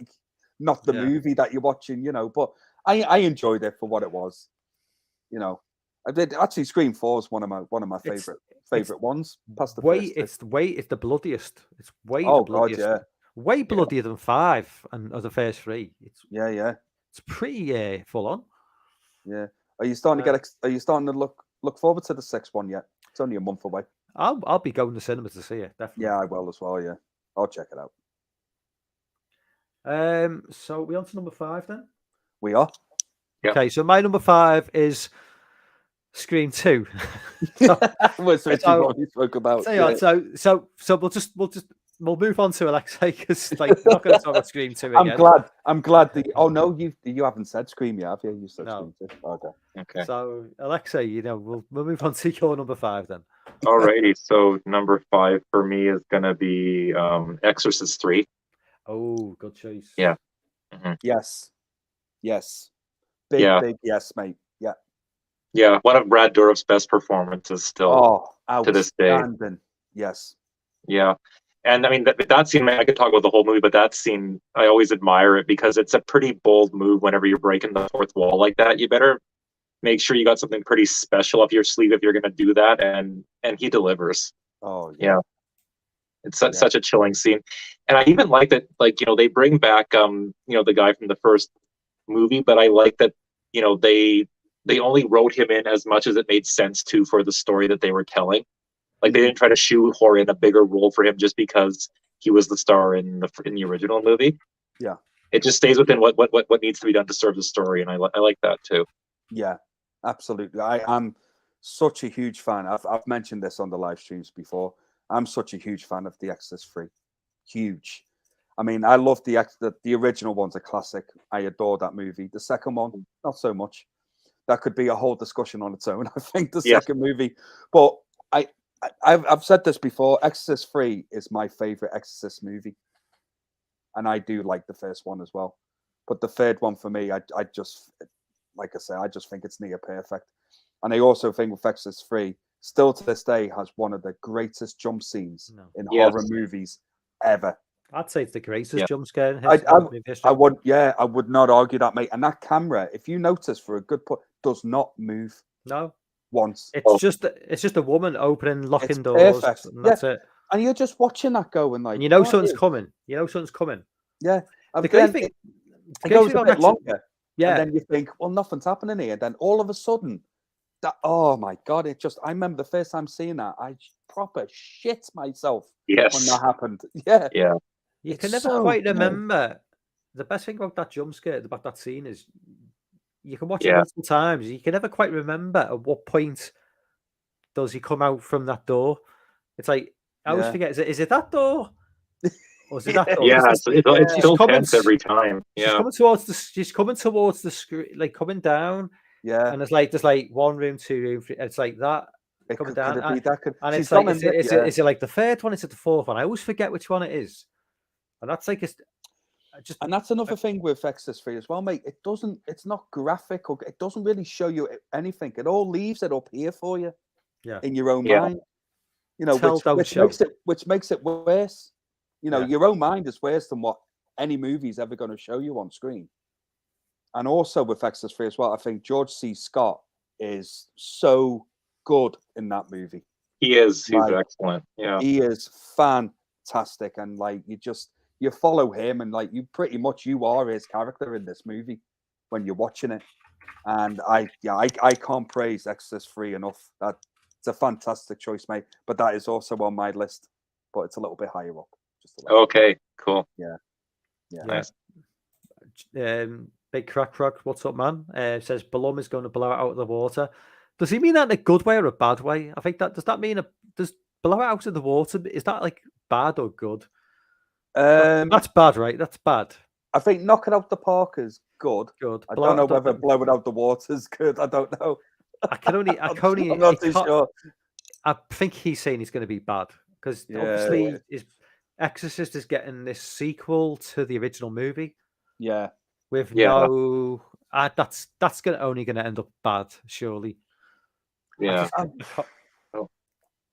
I'm being hopeful, but yeah. Expect the worst, hope for the best. Yeah, exactly. I think that's the best way to go into it. Sean's number 5 is In the Mouth of Madness from John Carpenter. That was very close to making my top 10, Sean. That's JT told me to say, because he's not well, but he said, tell everybody that's my number 1 movie. That would have been my number 1 pick. So that's JT's number 1 pick. Is fair enough. I wouldn't have argued that neither. Good choice. Yeah. Absolutely. Yeah. I enjoyed that as well. So Dave, your number 5? Yeah, I think. Yeah. my number 5, mate, is, and this is all just on the experience I had with the movie, which I still remember to this day. Number 5 is the Blair Witch Project. Yeah. Is my Definitely. number 5. Yeah. And I will start with this. Well, what you were talking about before, earlier in the stream, saying like the marketing wasn't very good for 90s horror movies. And for the most part, you're absolutely spot on with that. They did know how to market their product. No, they did not. When you go back and watch trailers and stuff, it's the Blair Witch Project. If I could think of perfect marketing, that was it. Yeah. I mean, and the internet was so very early in its life. Yeah. They used it so perfectly. I always still remember to this day, you could go to a website and the website was of these 3 missing people. Yeah. And it wasn't a movie. It was literally like a newsreel. You could watch reports from news and stuff, and they're trying to find them. And like, it just seemed so real. Yeah. They were way ahead of the time. Way ahead of the time. It was genius what they did. Oh yeah, they really used the primitive nature of the internet at that point, to their advantage. Yeah, absolutely. And I only learned years down the line, like when the actors signed their contract to be in this, they couldn't appear on anything else until after this movie was released. They couldn't do any other projects or anything like that. They couldn't act in anything else in case it broke the illusion. Yeah, which I found really interesting. I was like, well, yeah, that's a very good point. And they only did interviews, obviously, after this film was released. Probably to show people, like, look, this isn't real. You know what I mean? This is blah, blah, blah. But I knew going into the movie it wasn't real because I wasn't a fucking idiot, Yeah, exactly. just to say. But I remember going to watch this, and I remember it was a Sunday afternoon. I went to watch this, and they had like 5 in the local cinema over here. There was like 5 showings a day of it because it wasn't very long, if you remember. It was like maybe an hour 15, an hour 20 minutes, something like that, maybe. Something like that, yeah. And there was like 5 showings of it a day, and it was heaving. And that was like 3 o'clock Sunday afternoon. Heaving. And I remember going in there, not really knowing what to expect. That means busy. Yeah, sorry. Yeah, okay, yeah. If we occasionally drop British slang into like the conversation, and you're just like, what does that mean? Just like it was a full house. That's what I mean. Yeah. Sorry, mate. But it's I remember walking out that movie, mate, and that ending alone scared the living piss out of me. Honestly, I was how old would I be? Because it came out in if I remember right, it came out in 99. The end of 99. 99. Yeah. It was 99. Summer, I think it was the summer of 99. It could have been something like that, mate. Yeah. And I went to bed, I was 18 years old, and I slept with the light on for a week. No, God's honest truth. I'm not. That ending just stuck with me, and I couldn't get it out my head. Honestly, I really could not get it out my head. And for that reason alone, just how powerful that movie was, well, how it affected me anyway, at my young age, it's just, I have to have it in my top 10. I think you've got to have the Blair Witch Project in your top 10, whether you like the movie or not. Just I feel just based on what it did, you've got to respect it. You've got to. And a lot of other films that try to imitate that as well, and not really doing it so well, probably up until, I would say, maybe Paranormal Activity, which then I think probably took it to another level. But the Blair Witch just has to be respected for me for what they did. I mean, and like I say, I was one of the people that it truly terrified me when I first watched it. And it took a while for me after that to rewatch it again. Now, it doesn't do anything. Right? But at the time, I'd never seen anything like it. So yeah, I remember. I'm with you there. I had a very unique sort of experience of dread watching the movie for the first time. Yeah. And I remember, some people were kind of hard on it at the time, and then it became a movie that was cool to hate or something like that, or it's not that scary or whatever. And yes, it is. I think the thing is, I don't think the only protocol for whether or not a horror movie is good is whether or not it actually makes you shit your pants every 2 seconds or anything like that. Yeah, And the jump scares are kept to a minimum. Yeah. It's just like impending dread. Yeah, exactly. Yes. that's the Yeah. feeling that the movie gives. And like I say, at the end, when they find the house and you see all the little kids' handprints up the wall, Oh yeah. Yeah. and it's a very subtle thing because you remember at the beginning when they're talking to people in that town, they mention stuff like this. hmm And it's kind of like, they mention it and you're watching a movie, then the next minute, when you start to notice the handprints and other little things that happen, you go, "Oh, hang on a minute. They said that at the beginning of this. Yeah. It's all set up, but it's done in such a clever way, I think. And like I say, that ending, just when you see that fella, he's just stood in the corner Yeah. and you hear her screaming and you remember, I think it was a lady saying or whatever, or the thing was Because she makes him face the corner. he Yeah. used to make one of them stand in the corner facing the wall while the other one was being freaking mutilated or whatever. Yeah. And just that ending shot stuck with me for like a while. I mean, I'm sure like the cast were like the three main characters. I'm sure they were like weren't in a particularly good place towards the end of the filming. I think No, they were like they were definitely getting scared. Yeah, yeah. Yeah. yeah. Because it was the directors that were going over to the tent and banging the tent and stuff, weren't they? And stuff Yeah. like that, and like, yeah, I could have it's all sworn real reactions from them. It I just coulda makes it so genuine. I could have sworn there's a version of the film where it's maybe not the final cut, but there's a version where Heather says something along the lines of, I don't know if it's them just fucking with us, like where it's the point where Yeah, they're filming it and they're like they don't even fucking know what's going on. It's like Yeah. it's like she's referencing the directors. or you could have referenced like it was kind of clever in a weird sort of way. Because when she said that, you could have thought maybe it's people in the town that know where they are that's Yeah, fucking with them. So Yeah. it kind of works as well. but it's one of them. It's like I can't even remember myself whether I just imagine that. I think she just like does, I think she does say that. Yeah, I think it's a very good point because I'm kind of remembering something like that. And I just took it as, it's like just kids in the town playing pranks Yeah. on them or whatever because they knew they were going into the woods yeah, because they were interviewing people. Yeah, at the yeah, beginning, yeah. weren't they? So yeah. it works. But yeah, I just, I do rate the Blair Witch Project a lot. I do. Okay, on to my number 4. Well, we won't spend too long on it because my number 4, we're going to be maybe a couple of times now. Yeah, we're talking going to about cross films. over now. So my number 4 is Exorcist 3. So Yeah. Hell yeah. we discussed that. We don't need to go into it any more detail. But let's say number 4, man. Okay, my number 4 is Bram Stoker's Dracula, the Coppola one that came out in '92. Okay, Gary Oldman. Yeah. Yeah, I just absolutely loved it. I mean, obviously, like, I watch it now and I'm aware that there are some issues, like the most, suspicious of which to me is the fact that it's exactly 2 hours long and things do feel rushed in the back half. So I'm suspicious that it was cut down to 2 hours for commercial reasons. Like I swear somewhere there's a 3-hour version of this movie that's a masterpiece. As it stands, it's still one that I watch every Halloween just because the production design in this movie is like about as good as a movie's gonna get. The costuming, score, sets, everything, and it's got one of my favorite openings to a movie ever. Like the whole pre-title sequence when he races back and finds out that his wife's committed suicide and all that. It's just, I think it's top-notch stuff. And Gary Oldman is just fantastic. Plus Anthony Hopkins as Van Helsing, which gets a laugh or two from me. And I think you'll agree with me, Mike. I think Keanu Reeves' English accent is probably the best we've heard on film. Oh, Don't you think? Keanu, yeah. Yeah.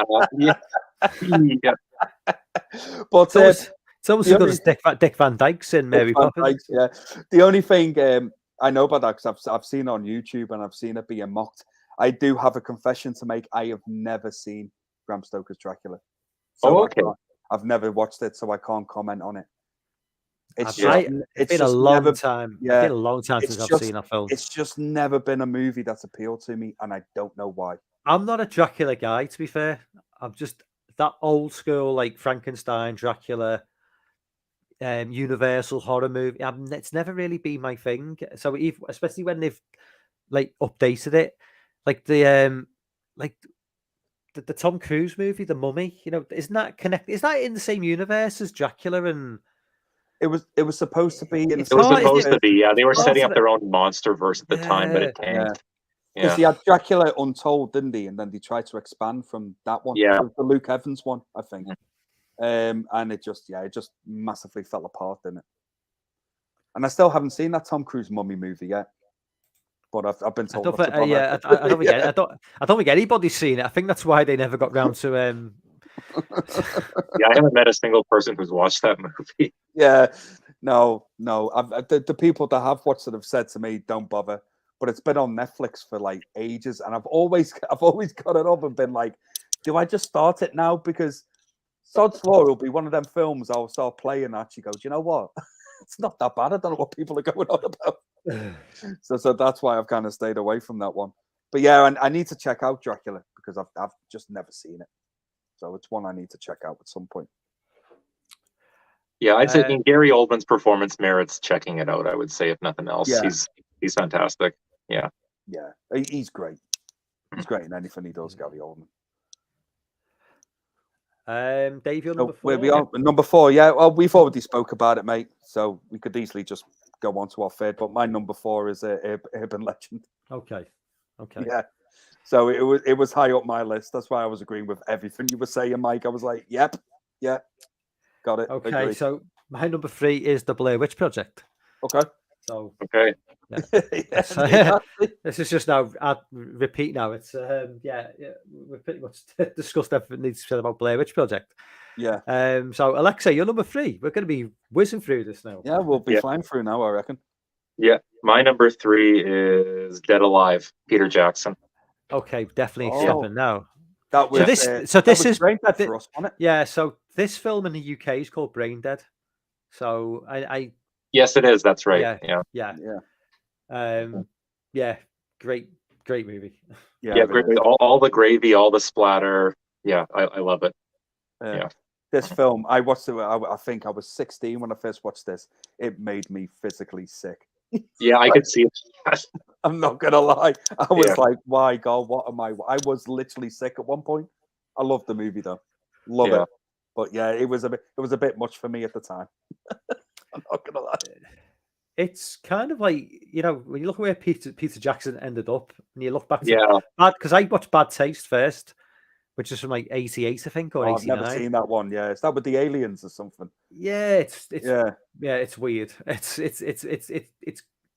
It's not as gory as Brain Dead, but it's certainly gory. Yeah. But it's on a minuscule budget, even by. I mean, Peter Jackson obviously at this point wasn't a name in any way, so he was felt. I don't know the backstory to Bad Taste. I don't know where he got the funding, but he managed to scrape together, enough money to make it. But that obviously set him on the track for Brain Dead, and then obviously I think he went on to The Frighteners after Brain Dead. That's right. I love that movie. Yeah, The Frighteners was a good one too, actually. Yeah, I enjoyed that. Yeah, that's an honourable mention. Yeah, Brain Dead's just like a nasty little, that horrible little. But it's called like what's the name of them? It's like it's got like a weird, like it's some sort of monkey, isn't it? In the zoo, it's got like a weird name. I don't even know it's like meant to be a real animal. Well, it's a rat, isn't it? Is it like a rat thing or something? Is it a rat? Is it? I thought it was a monkey. I'm sure it's a rat, and it bites the old woman, doesn't it? And then that's it does. Yes.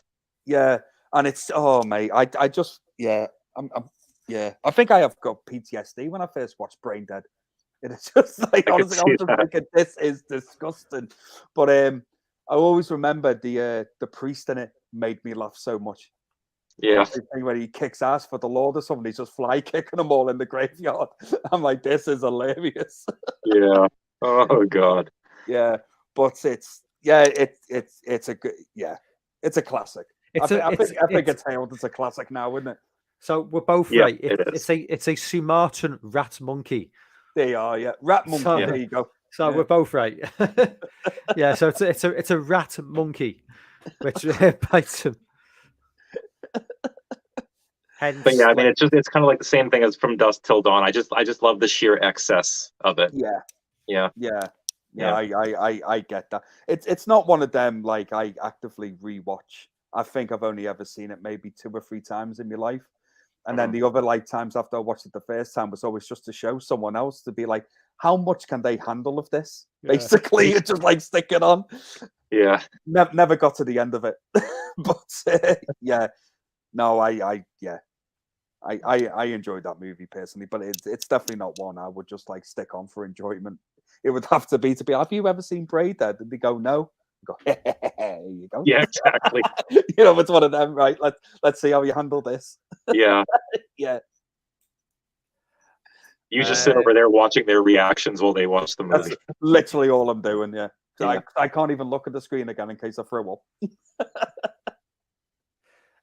Sean says, quick trivia, the rat monkey is from Skull Island, the same place as King Kong. Ah, there you are. So Braindead is in the same universe as King Kong, basically. There you are, yeah. So, Who would have knew that Peter Jackson would have actually directed King Kong after that? I know.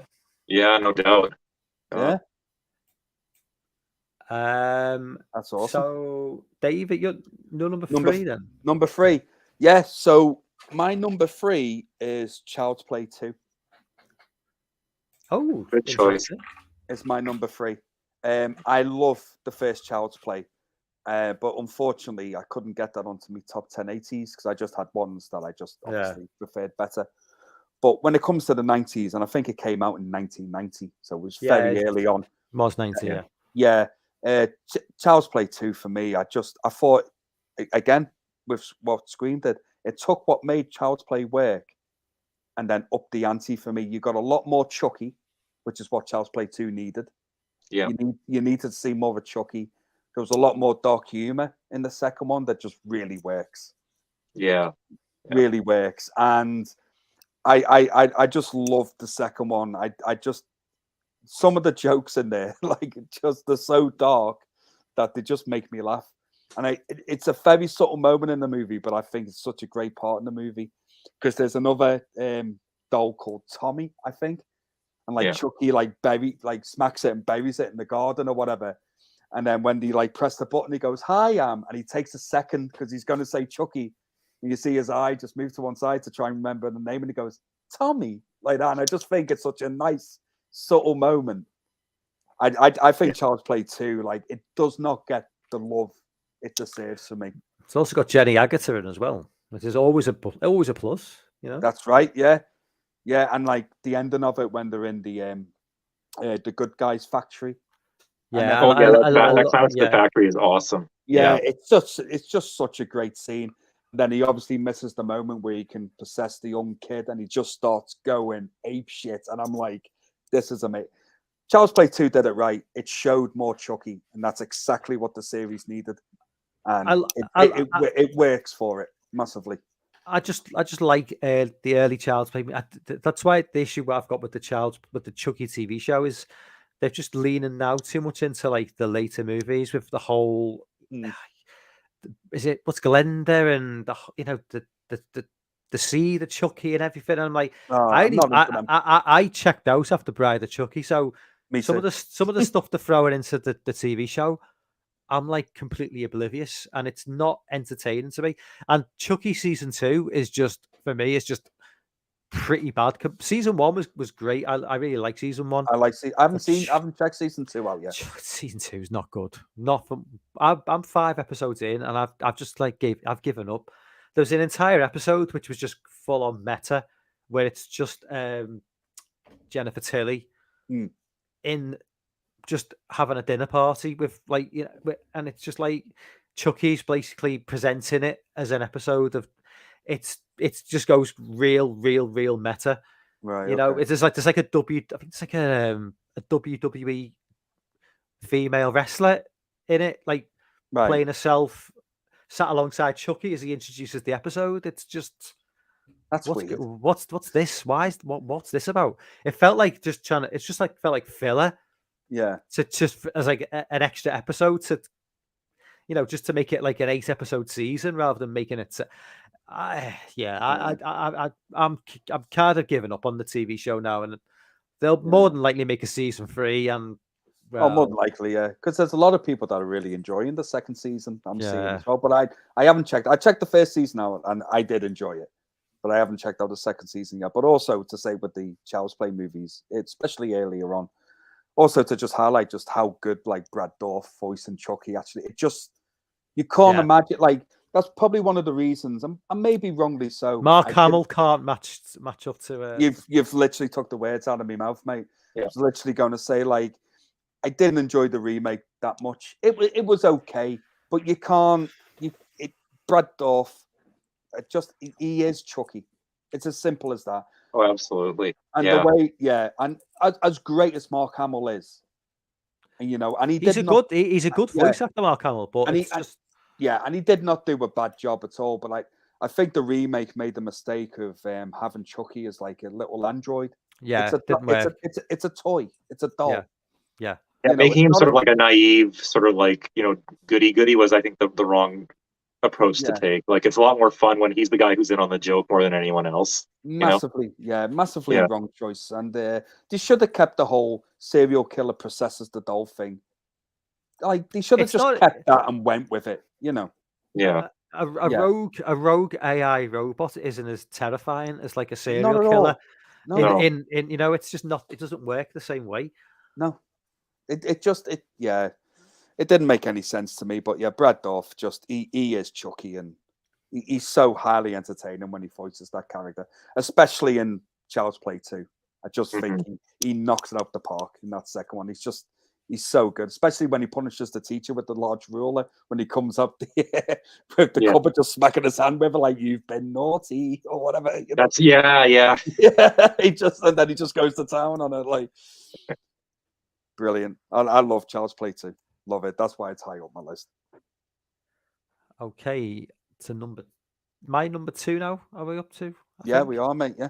Okay, number 2, which is a film nobody's mentioned yet, and I'd be okay. surprised if nobody mentioned. I've got a feeling it might not get mentioned, but I get a feeling if I mention it and you've not thought it, you'll be like, fuck. So my number 2. Don't do this to me again, Mike. My number 2 is Event Horizon. Oh, I've never seen it. You've never seen Event Horizon? Oh, yeah. Dave. Love it. Dave, you haven't seen it, hey man. Wow. No. That's your homework for I think this so. week. Yeah.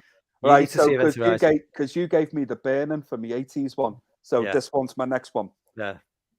Right. I didn't really like the Burning that much, by the way. So just to let you know, depending on where you fall on, like sci-fi horror. Right, okay. This is if you like sci-fi horror, this would be right up your street. Yeah. Lawrence Fishburne, Sam Neill.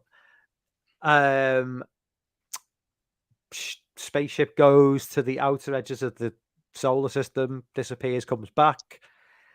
It's been somewhere. Nobody quite knows where it's been. Crew on board. And shit goes down, basically.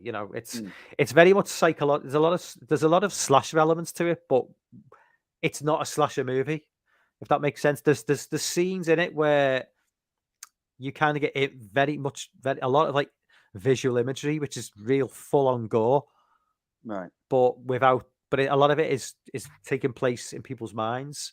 It's a lot of it is quite psychological, but it's just creepy as hell, and it really ups the tension as time. And it's one of those movies where people are just like losing their minds as the movie goes on, especially Sam Neill. Sam Neill goes full on crazy in this film. Yeah.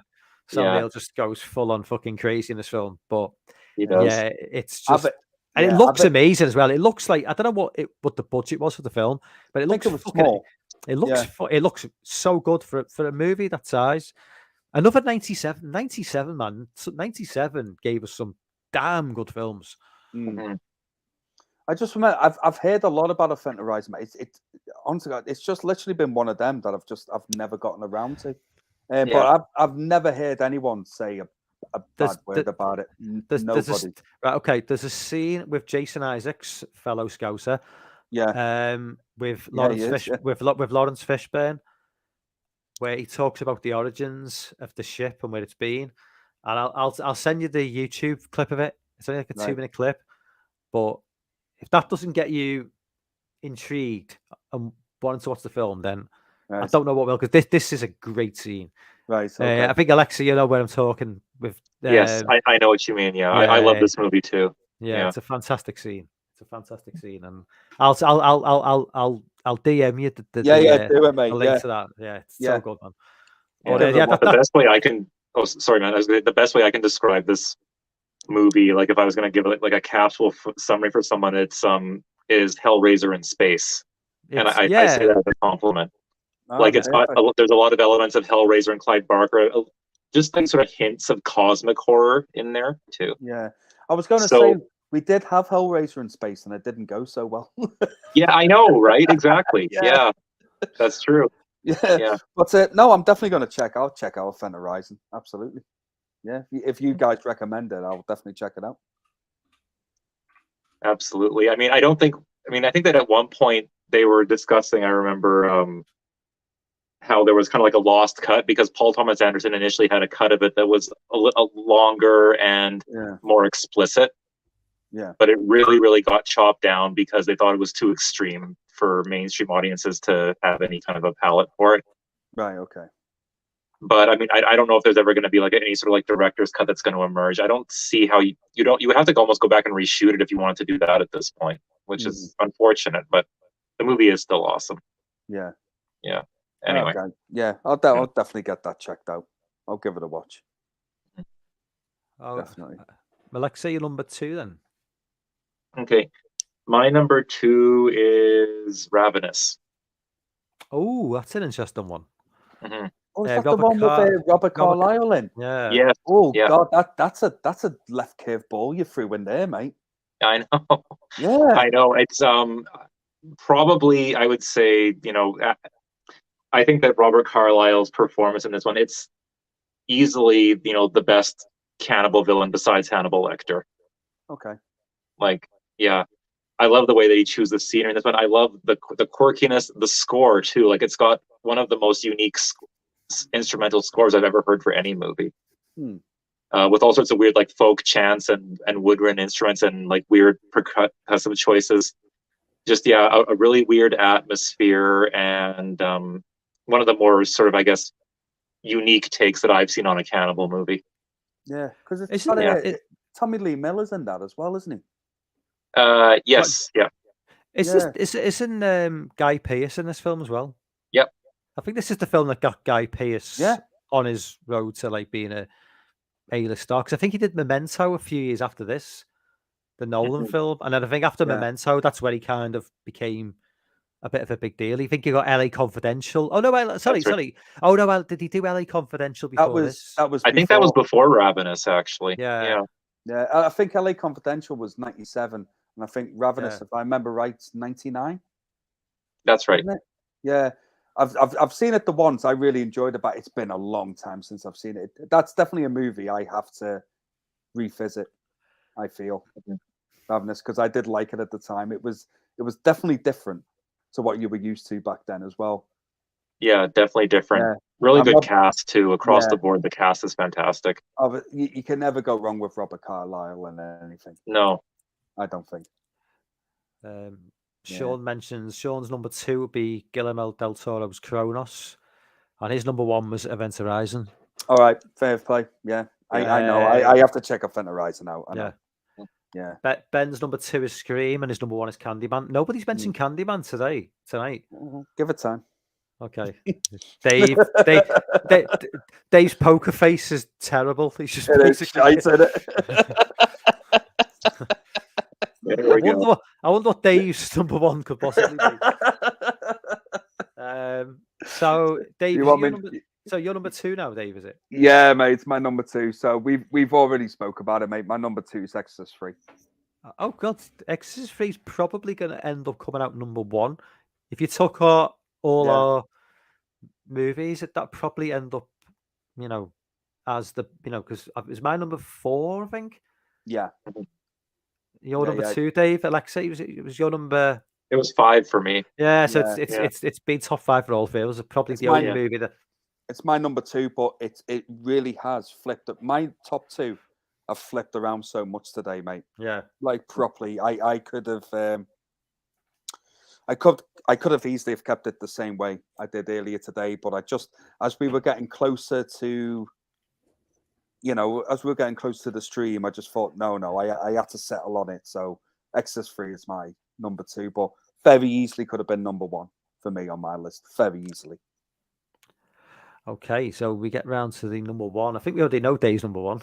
Yeah. So my number one, I think if anybody's been paying attention, like it's pretty obvious what my number one is. My number one is Scream, obviously from '96. It's an obvious choice, but like this is my favorite top 10 horror movies of the '90s, and I just think it's a damn fine fucking film anyway. So I don't even think it's just a case of nostalgia. It's replayability. It still holds up. Yeah. The opening 10 minutes, 10 of the best 10 of the best minutes in any horror movie ever.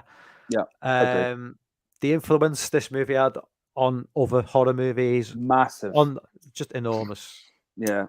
Like, it's not even the influence on just horror movies. Think of like, if there'd be no Scream, there'd be no Scary Movie. So if there'd be no Scary Movie. I love Scary Movie. So I love it. And think about all the movies that Scary Movie influenced: Disaster Movie, Epic Movie, Haunted House. You know, that alone influenced that kickstarted the whole parody horror movie thing. You know, so and that wouldn't have existed without Scream. So Scream is responsible for like hundreds and hundreds of movies, in my opinion. You know, it's like I say, people can argue the toss about how influential Scream was. I still say it's, along with Psycho and Friday the I always say Friday the 13th instead of Halloween, because Halloween there wasn't really a sort of massive surge of horror movies in '79 after Halloween dropped. It came after Friday the 13th. Yeah. And you can say the Friday the 13th. We all know Friday the 13th was influenced by Halloween. It's a rip-off of Halloween. Sean Cunningham said as much. Yeah.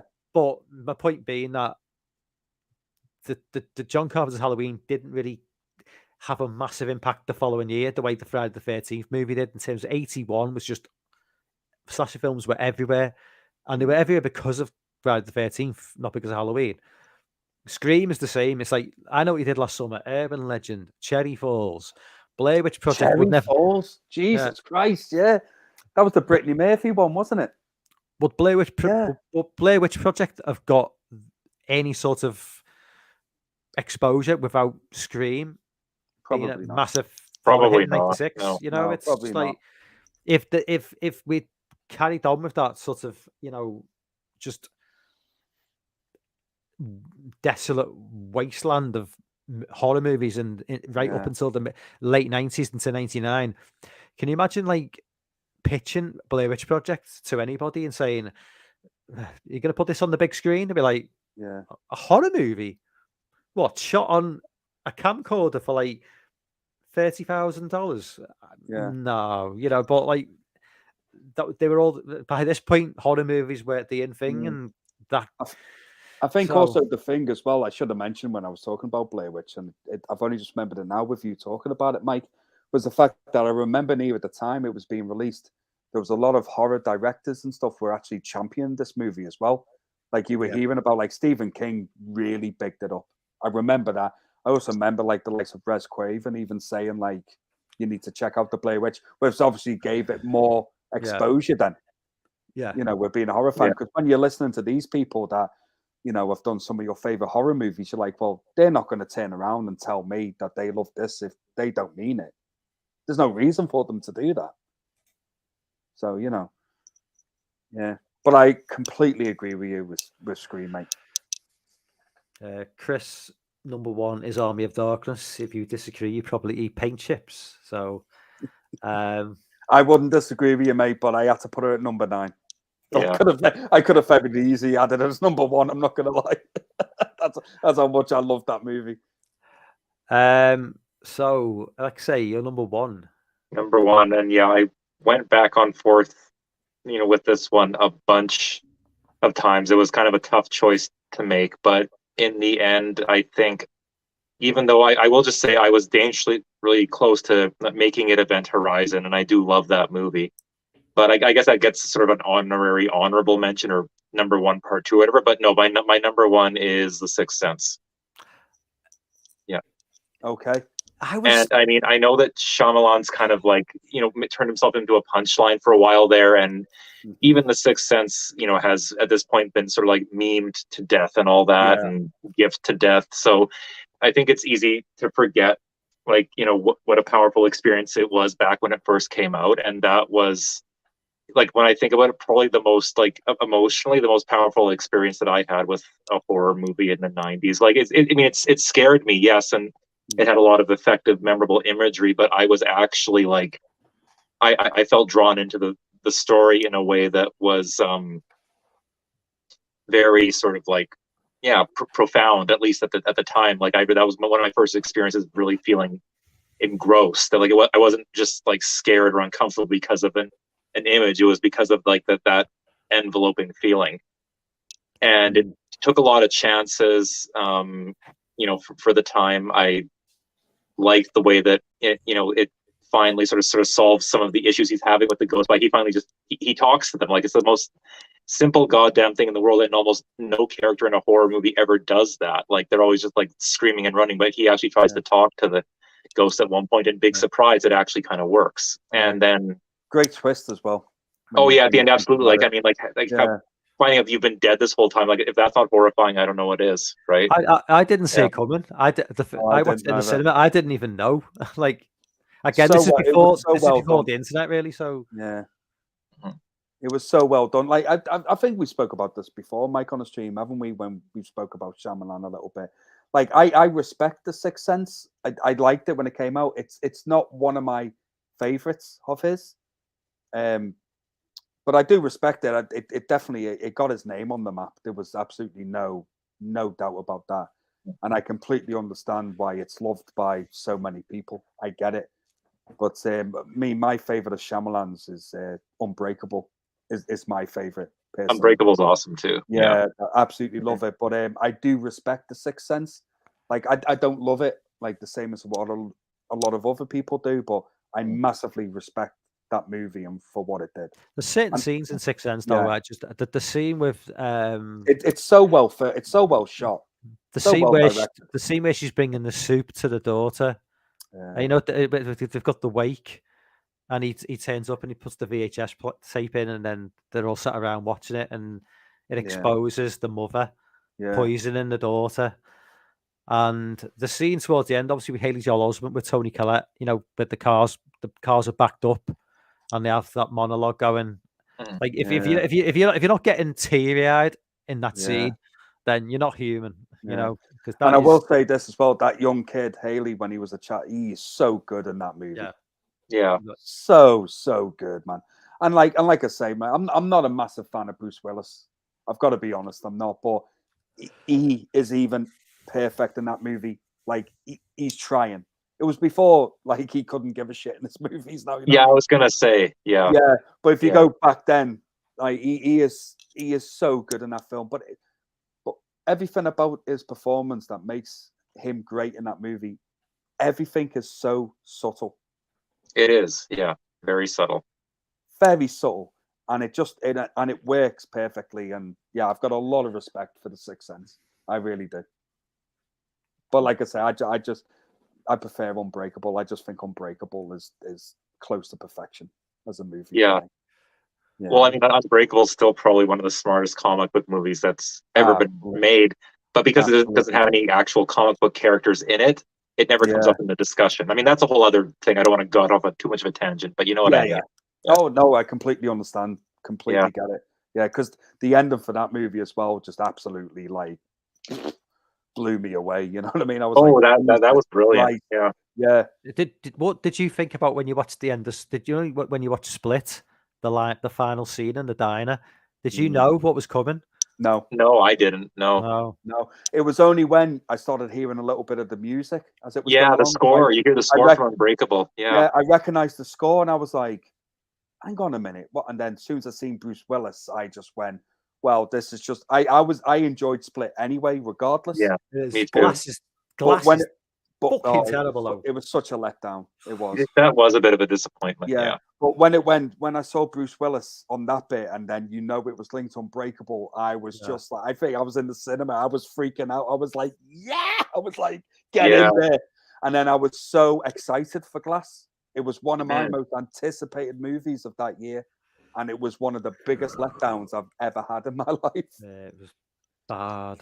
Yeah, bad. I know. That was like, Yeah. I'm right with you. Like I was, I was riding such a high after I finished watching Split, and then I saw the Such a trailers good for film. Glass, and I was Yeah. I was so psyched, and then you get to the movie, and yeah. Just They, seeing they, were- them they, were- three they, were- together. they were hinting at like this big showdown in like downtown Boston, Yeah. and what we got was like a fight in a car park. Yeah. So, yeah, yeah, exactly. it was like Yeah. it's like you can see like the way they filmed it, you can sort of see like downtown Boston in the background, but the whole thing plays out just in the car park of the hospital. I'm like, oh come on, that's just really Yeah. I know, and he ends up drowning in like what 1 inch of water or something Yes. like that. no. Oh, It's Yeah. that pissed me right off. Yeah, Because just that one moment, you've just Yeah. shit all over Unbreakable. You've shit on it. Massive. yeah. Oh, yeah. Let's not talk about Glass anyway, because we will go on a Okay, rant. yes. Yeah. I hated it. Hated it. But yeah, Sixth Sense, mate. Great choice. Completely respect it. I get it. I do get it. Okay. Right, Last yeah. but not least, Dave's number one. My number which one. is Well, you think you know what it is, don't well, I thought so. you? Well, I'm going to surprise you guys, and I'm going to say my number one is Jason Goes to Hell. Okay. Wow. I am completely joking. No, it ain't. It's not. Sorry. It's Candyman. Mike's right. Yeah. Yeah, it's. No, Alexa, I know you're being polite there. I know in the back of mind you were saying, "How the fucking hell is that number one?" But no, it's Candyman for me, mate. And I remember, God, I remember having to sneak to watch this one because my dad wouldn't let me watch it. My dad watched it first, and he was like, "I think this would be a little bit, too much for you, son," and all that. And that just made me want to watch it more. Because when Candyman came out, I was only about, maybe 11 or 12 years old at the time. And I snuck it in because my dad bought it. My dad was a massive, a movie fan. And my dad bought it. And I remember one day my dad at work, and I came in after school, and I knew I had like a couple of hours left until my dad came back. And I just snuck the videotape in, and it scared the fucking shit out of me. I turned it off halfway through. The moment that he came on screen in the car park, where Helen's going to a car, and all you hear is Helen. Yeah. Helen. As soon as you hear his voice, I was just like, fuck that. No. And then I watched it like 5 years later when I was like 19. I got the balls to watch it again. And I think Candyman is just one of the creepiest movies you'll ever watch, ever, in my opinion. Do you think that? Yeah. And I think Tony Todd is so good. Yeah. So good. That voice. That's what I mean. Yeah. That voice, just Helen, and just Yeah. the way just his voice alone. You don't even have to see him. No. His voice No. alone is enough. Yeah. And Be My Victim and all of that. Just, oh my God. I'm getting hairs on. My hairs are standing up on the back of my neck, just kind of thinking about it. Not on your head though. No, definitely no. Oh, you prick. Definitely not on my head, mate. No, it's all at the it's all at the back of my neck. You've lost me train of thought there. But yeah, I just think the Candyman is just it's such a good movie, and it's such a shame that the sequels are just so bad compared to what the first one was. They went down. They made the mistake of going down like a a slasher horror route, which Candyman isn't really that. Candyman is a very psychological horror movie, and the sequels just made the mistake of making him a slasher villain, which he isn't really. If I'm making any sense. No, you're right. I think that's like a studio executive or someone who you didn't think it all the way through, who just looks at them all. He's got hooks. Yeah, he just needs to be killing people all the time. Yeah. It's like, no, he's here. That's where he is. Mm-hmm. It's very psychological, and it's a very sad backstory. The Candyman. He's one of the villains, I think, in any horror movie where I actually sympathize with him because his backstory is just horrendous. What happened to him? And I have a lot of kind of sympathy for Candyman as a character. Yeah, So so even when they call him up, they say his name 5 times in the mirror. I'm like, well, fuck you. You deserve this. He's not hunting you down. You've brought him to you. Yeah, exactly.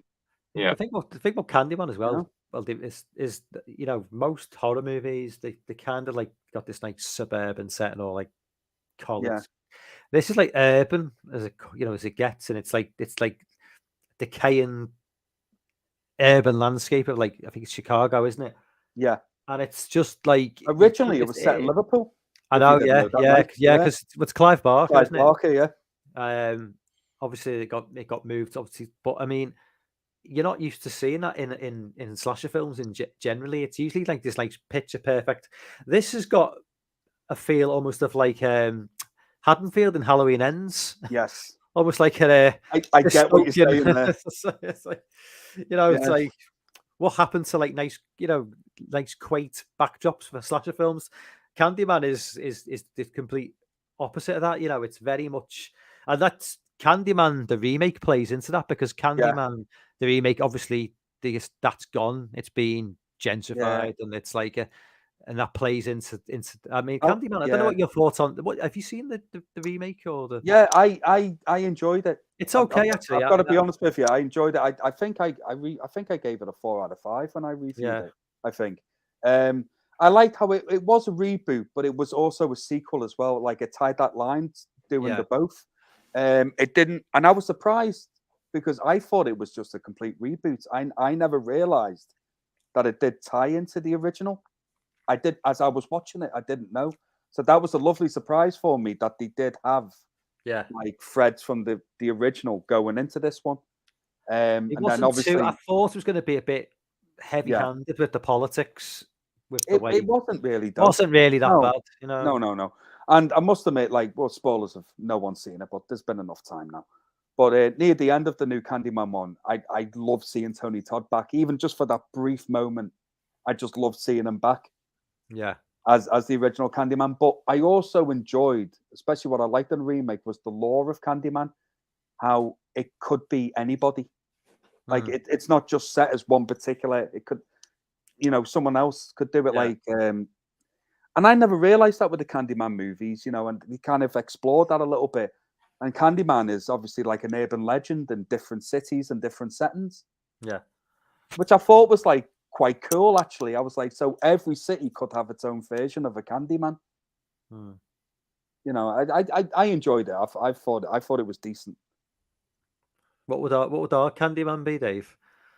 Some junkie, some smackhead. Yeah, just trying to offer you sweets. You're like, I'm fucking 42 years old, mate. But have you got any polos there? I'll be taking them off his hands. Any M&M nuts? Only the yellow ones. I just want the yellow ones. That's it. What was I totally forgot. I was going to say something. I totally forgot what I was going to say. Related to Candyman, but it's gone. Yeah, but not only that, mate. Like I said, I think did the Clive Barker die? No, he probably didn't direct it. I don't think. I can't remember, but it was definitely his story. It's like I say, it was originally set in Liverpool. Yeah, I mean, it's got his name on the box art. Yeah, it does. Yeah, and I also think the performances are so like I forget the actress's name in it. Is it Virginia Marsden? Virginia Madsen. Yeah, that's her, mate. Yeah, she is so good in that movie. She's good in everything I've seen her in. Honestly, she's a pretty underrated actress. Massively, mate. Yeah, she sells the fear of Candyman so well, and just her performance, her selling the fear of him, just transfers over to you as the viewer. Yeah, like, you're just terrified of him. And like I say, I think Tony Todd is just.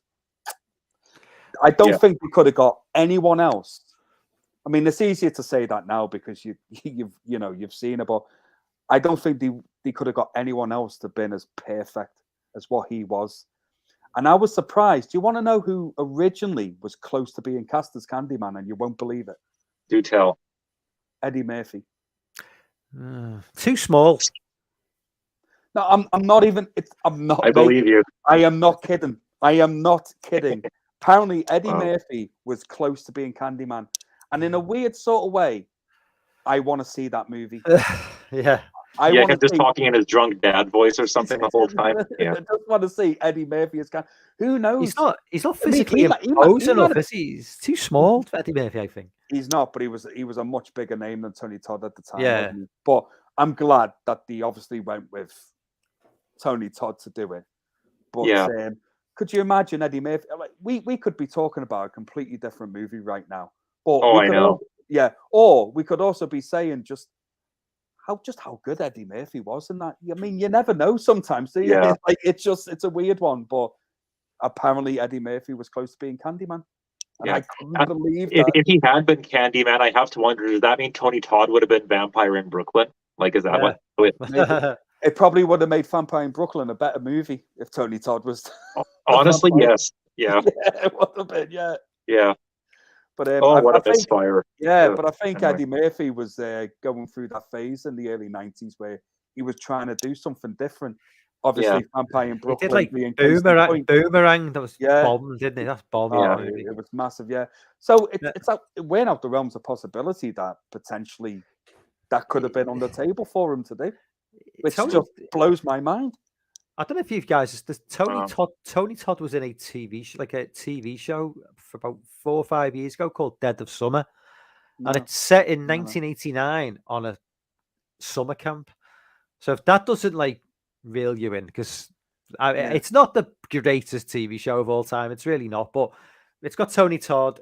It's set in it's a camp. And it's set in 1989, so and it's got a good soundtrack. Yeah, Tony Todd's characters. great anyway. It's not, but Tony Todd's in it. So if you're interested, Dead of Summer. Yeah, I mean, even in the first, I don't know. He's probably in the sequels as well. I can't remember off the top of my head, but just this little moment that he has in the Final Destination movie. Yeah, for me, he makes the movie in just like 10 minutes. Just this little when he's explaining about death. Yeah, and everything. It's just he's so good. You know what I mean? We need to see more of Tony Todd in horror movies for me. Yeah, really. Actually. Yeah. He must we need to see more of him. He must be in his 70s now, is he? He's probably in his late 60s, maybe early 70s. He could be younger. Who knows? He's probably definitely in his late 60s, I would say, Tony Todd.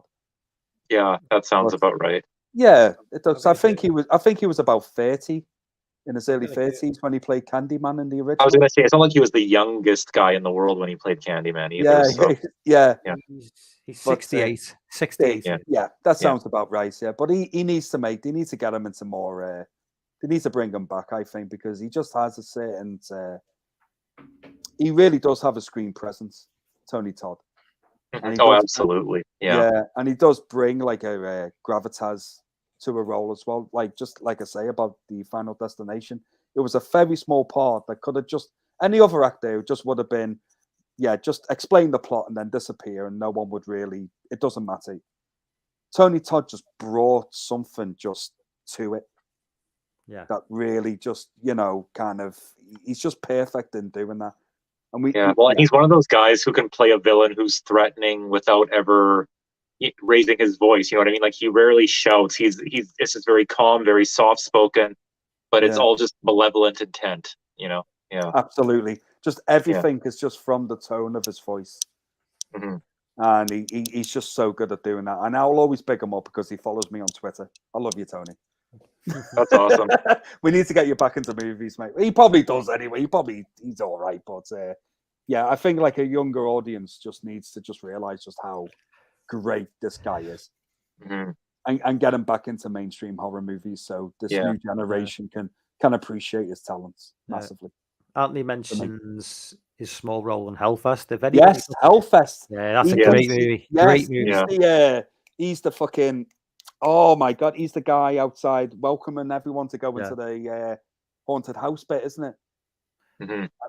I am thinking, well, the Halloween fucking thing, Hellfest's a great movie. That was on Netflix. I watched it on Netflix about 4 years ago. I really enjoyed it. Yeah. If you like another like good like movie, like it's like those sorts of extreme haunted house. That's right, extreme haunted. That's what I was trying to say. Haunt from 2019. Another good film. Yeah, and the house that October built. Did you ever watch that one? That's a good one. I It's a think very it's got good a one. different name in America. The House is October Built. Sure, it's got a different name in the States, but Yeah, here it's called The House is October Built. But it's a very um, good like yeah, film. Yeah, really although good. I do question how they keep going to more and more extreme, and they never like think, you know what, let's just call it a night and go home. And it's just like, Because then the movie would only be half an hour long, mate, if yeah, they did Yeah. that. I mean, if me and you were in that movie, the credits would have been going up after 20 minutes, mate, because me and you yeah, would have gone, fuck that. Nope, you're right. yeah. Where's the nearest pub? Yeah, exactly. I was But to yeah, say, Nate. guys, definitely Candyman for me is definitely my number one. Okay. Definitely. Great choice. Yeah. Cheers, Well, mate. that wraps up our top 10 horror movies of the 90s. What I'll probably do is give it a few weeks and We'll then do get our your thoughts 2000. together. Yeah, we'll do the 2000s. Dave, you'll have to let me know when you're available, though, man, because I know you're with your shifts. So Yeah. No, I'll let you know, mate. I mean, how long do you want to leave it for? It's up to you. maybe Me- like three weeks, maybe. Okay. 3 to 4 weeks, and then we'll do a Yeah. 2000s. I don't like say, are you good for most Sunday nights? Sunday nights are typically good for me. Yeah. Yeah. Okay. Yeah.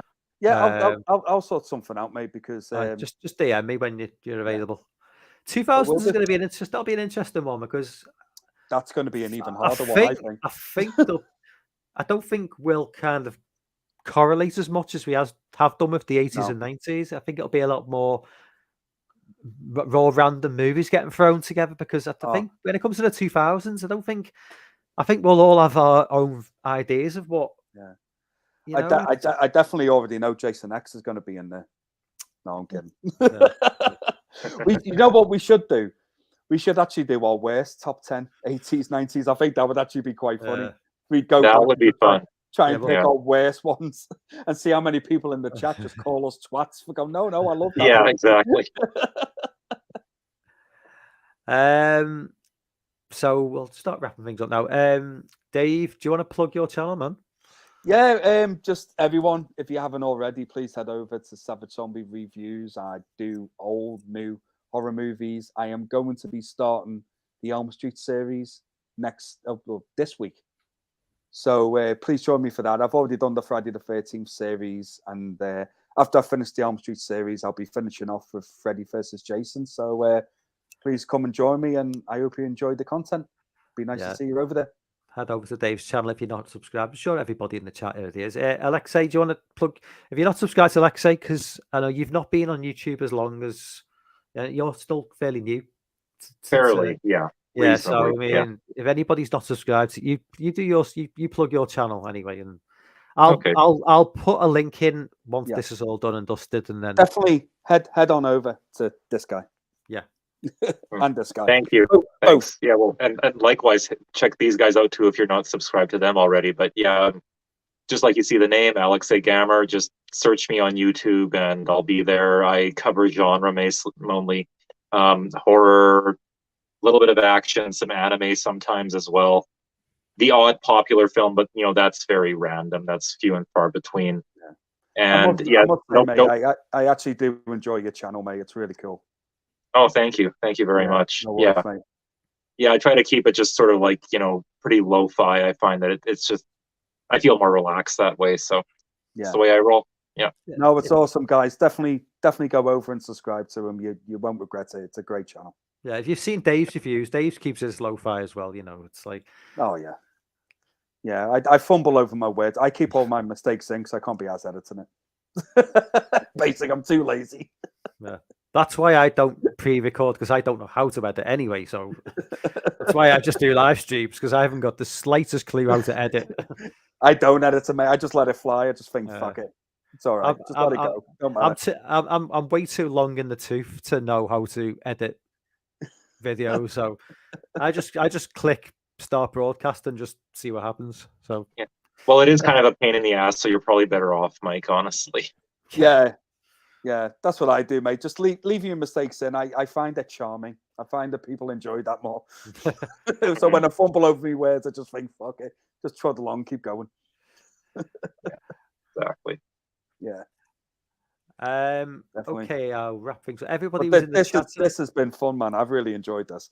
Yeah, I enjoyed this a lot too. Yeah, man. It's been cool. hopefully, I mean, the last stream we did with the 80s has got nearly 500 views. So Yeah. if this does is half as good as that, then I'll be perfectly happy with that. You know, it's It should the do. last. Yeah, the 80s stream was the biggest, the most successful stream I've done. Yeah, we You did know, well. Yeah. so hopefully this is, you know, this probably that 90s over the 80s probably will have a slight effect on it. I think, Yeah. like I said, I think I asked Gareth from Video Tasties, and he just said, I said to him, I might just label every stream from now on 80s horror, Just and leave I'll it like that. just watch the Yeah. views roll in and just Yeah. build a channel on that 80s horror, 80s horror, 80s Well, horror. What we definitely missed tonight was JT being on. So as soon as we mentioned Scream, you just know he would have gone on a rant. Oh Yeah. God, yeah. You just know it would have been so highly entertaining. Yes. Especially then, as soon as I say Scream 2, he probably would have just gone off. Yeah. Yeah, JT's going to be pissed that you missed this one, but you know, Yeah, we he can, is, yeah. yeah, I should be back for the next one. Yeah, I hope you're better, JT. Hope you get better soon, mate. Yeah, Missed you tonight, man. yeah, missed you, man. Yeah. Miss you, dude. Anyway, that about wraps things up tonight for everyone in the chat. Thank you for jumping on, Alexei, Dave. Thank you for being on, man. It's been an absolute pleasure, guys. Lexi, it's lovely to meet you, mate. It's nice talking to you. Yeah, I had a great time talking with you too, Dave. This was a blast. Thanks. Yeah, No worries, mate. we'll be back. Well, I'll be back at the end of the week probably, and we'll all be back together in a few weeks to discuss our top horror movies of the 2000s. 2000s. I'm gonna get started on the list right now. Yeah, me too. That's going to be an interesting one. It will be. That'll be Yeah. fun. Mhm. So, good night, guys. Have a good See you night. later, Right. guys. Peace out. Peace, everyone.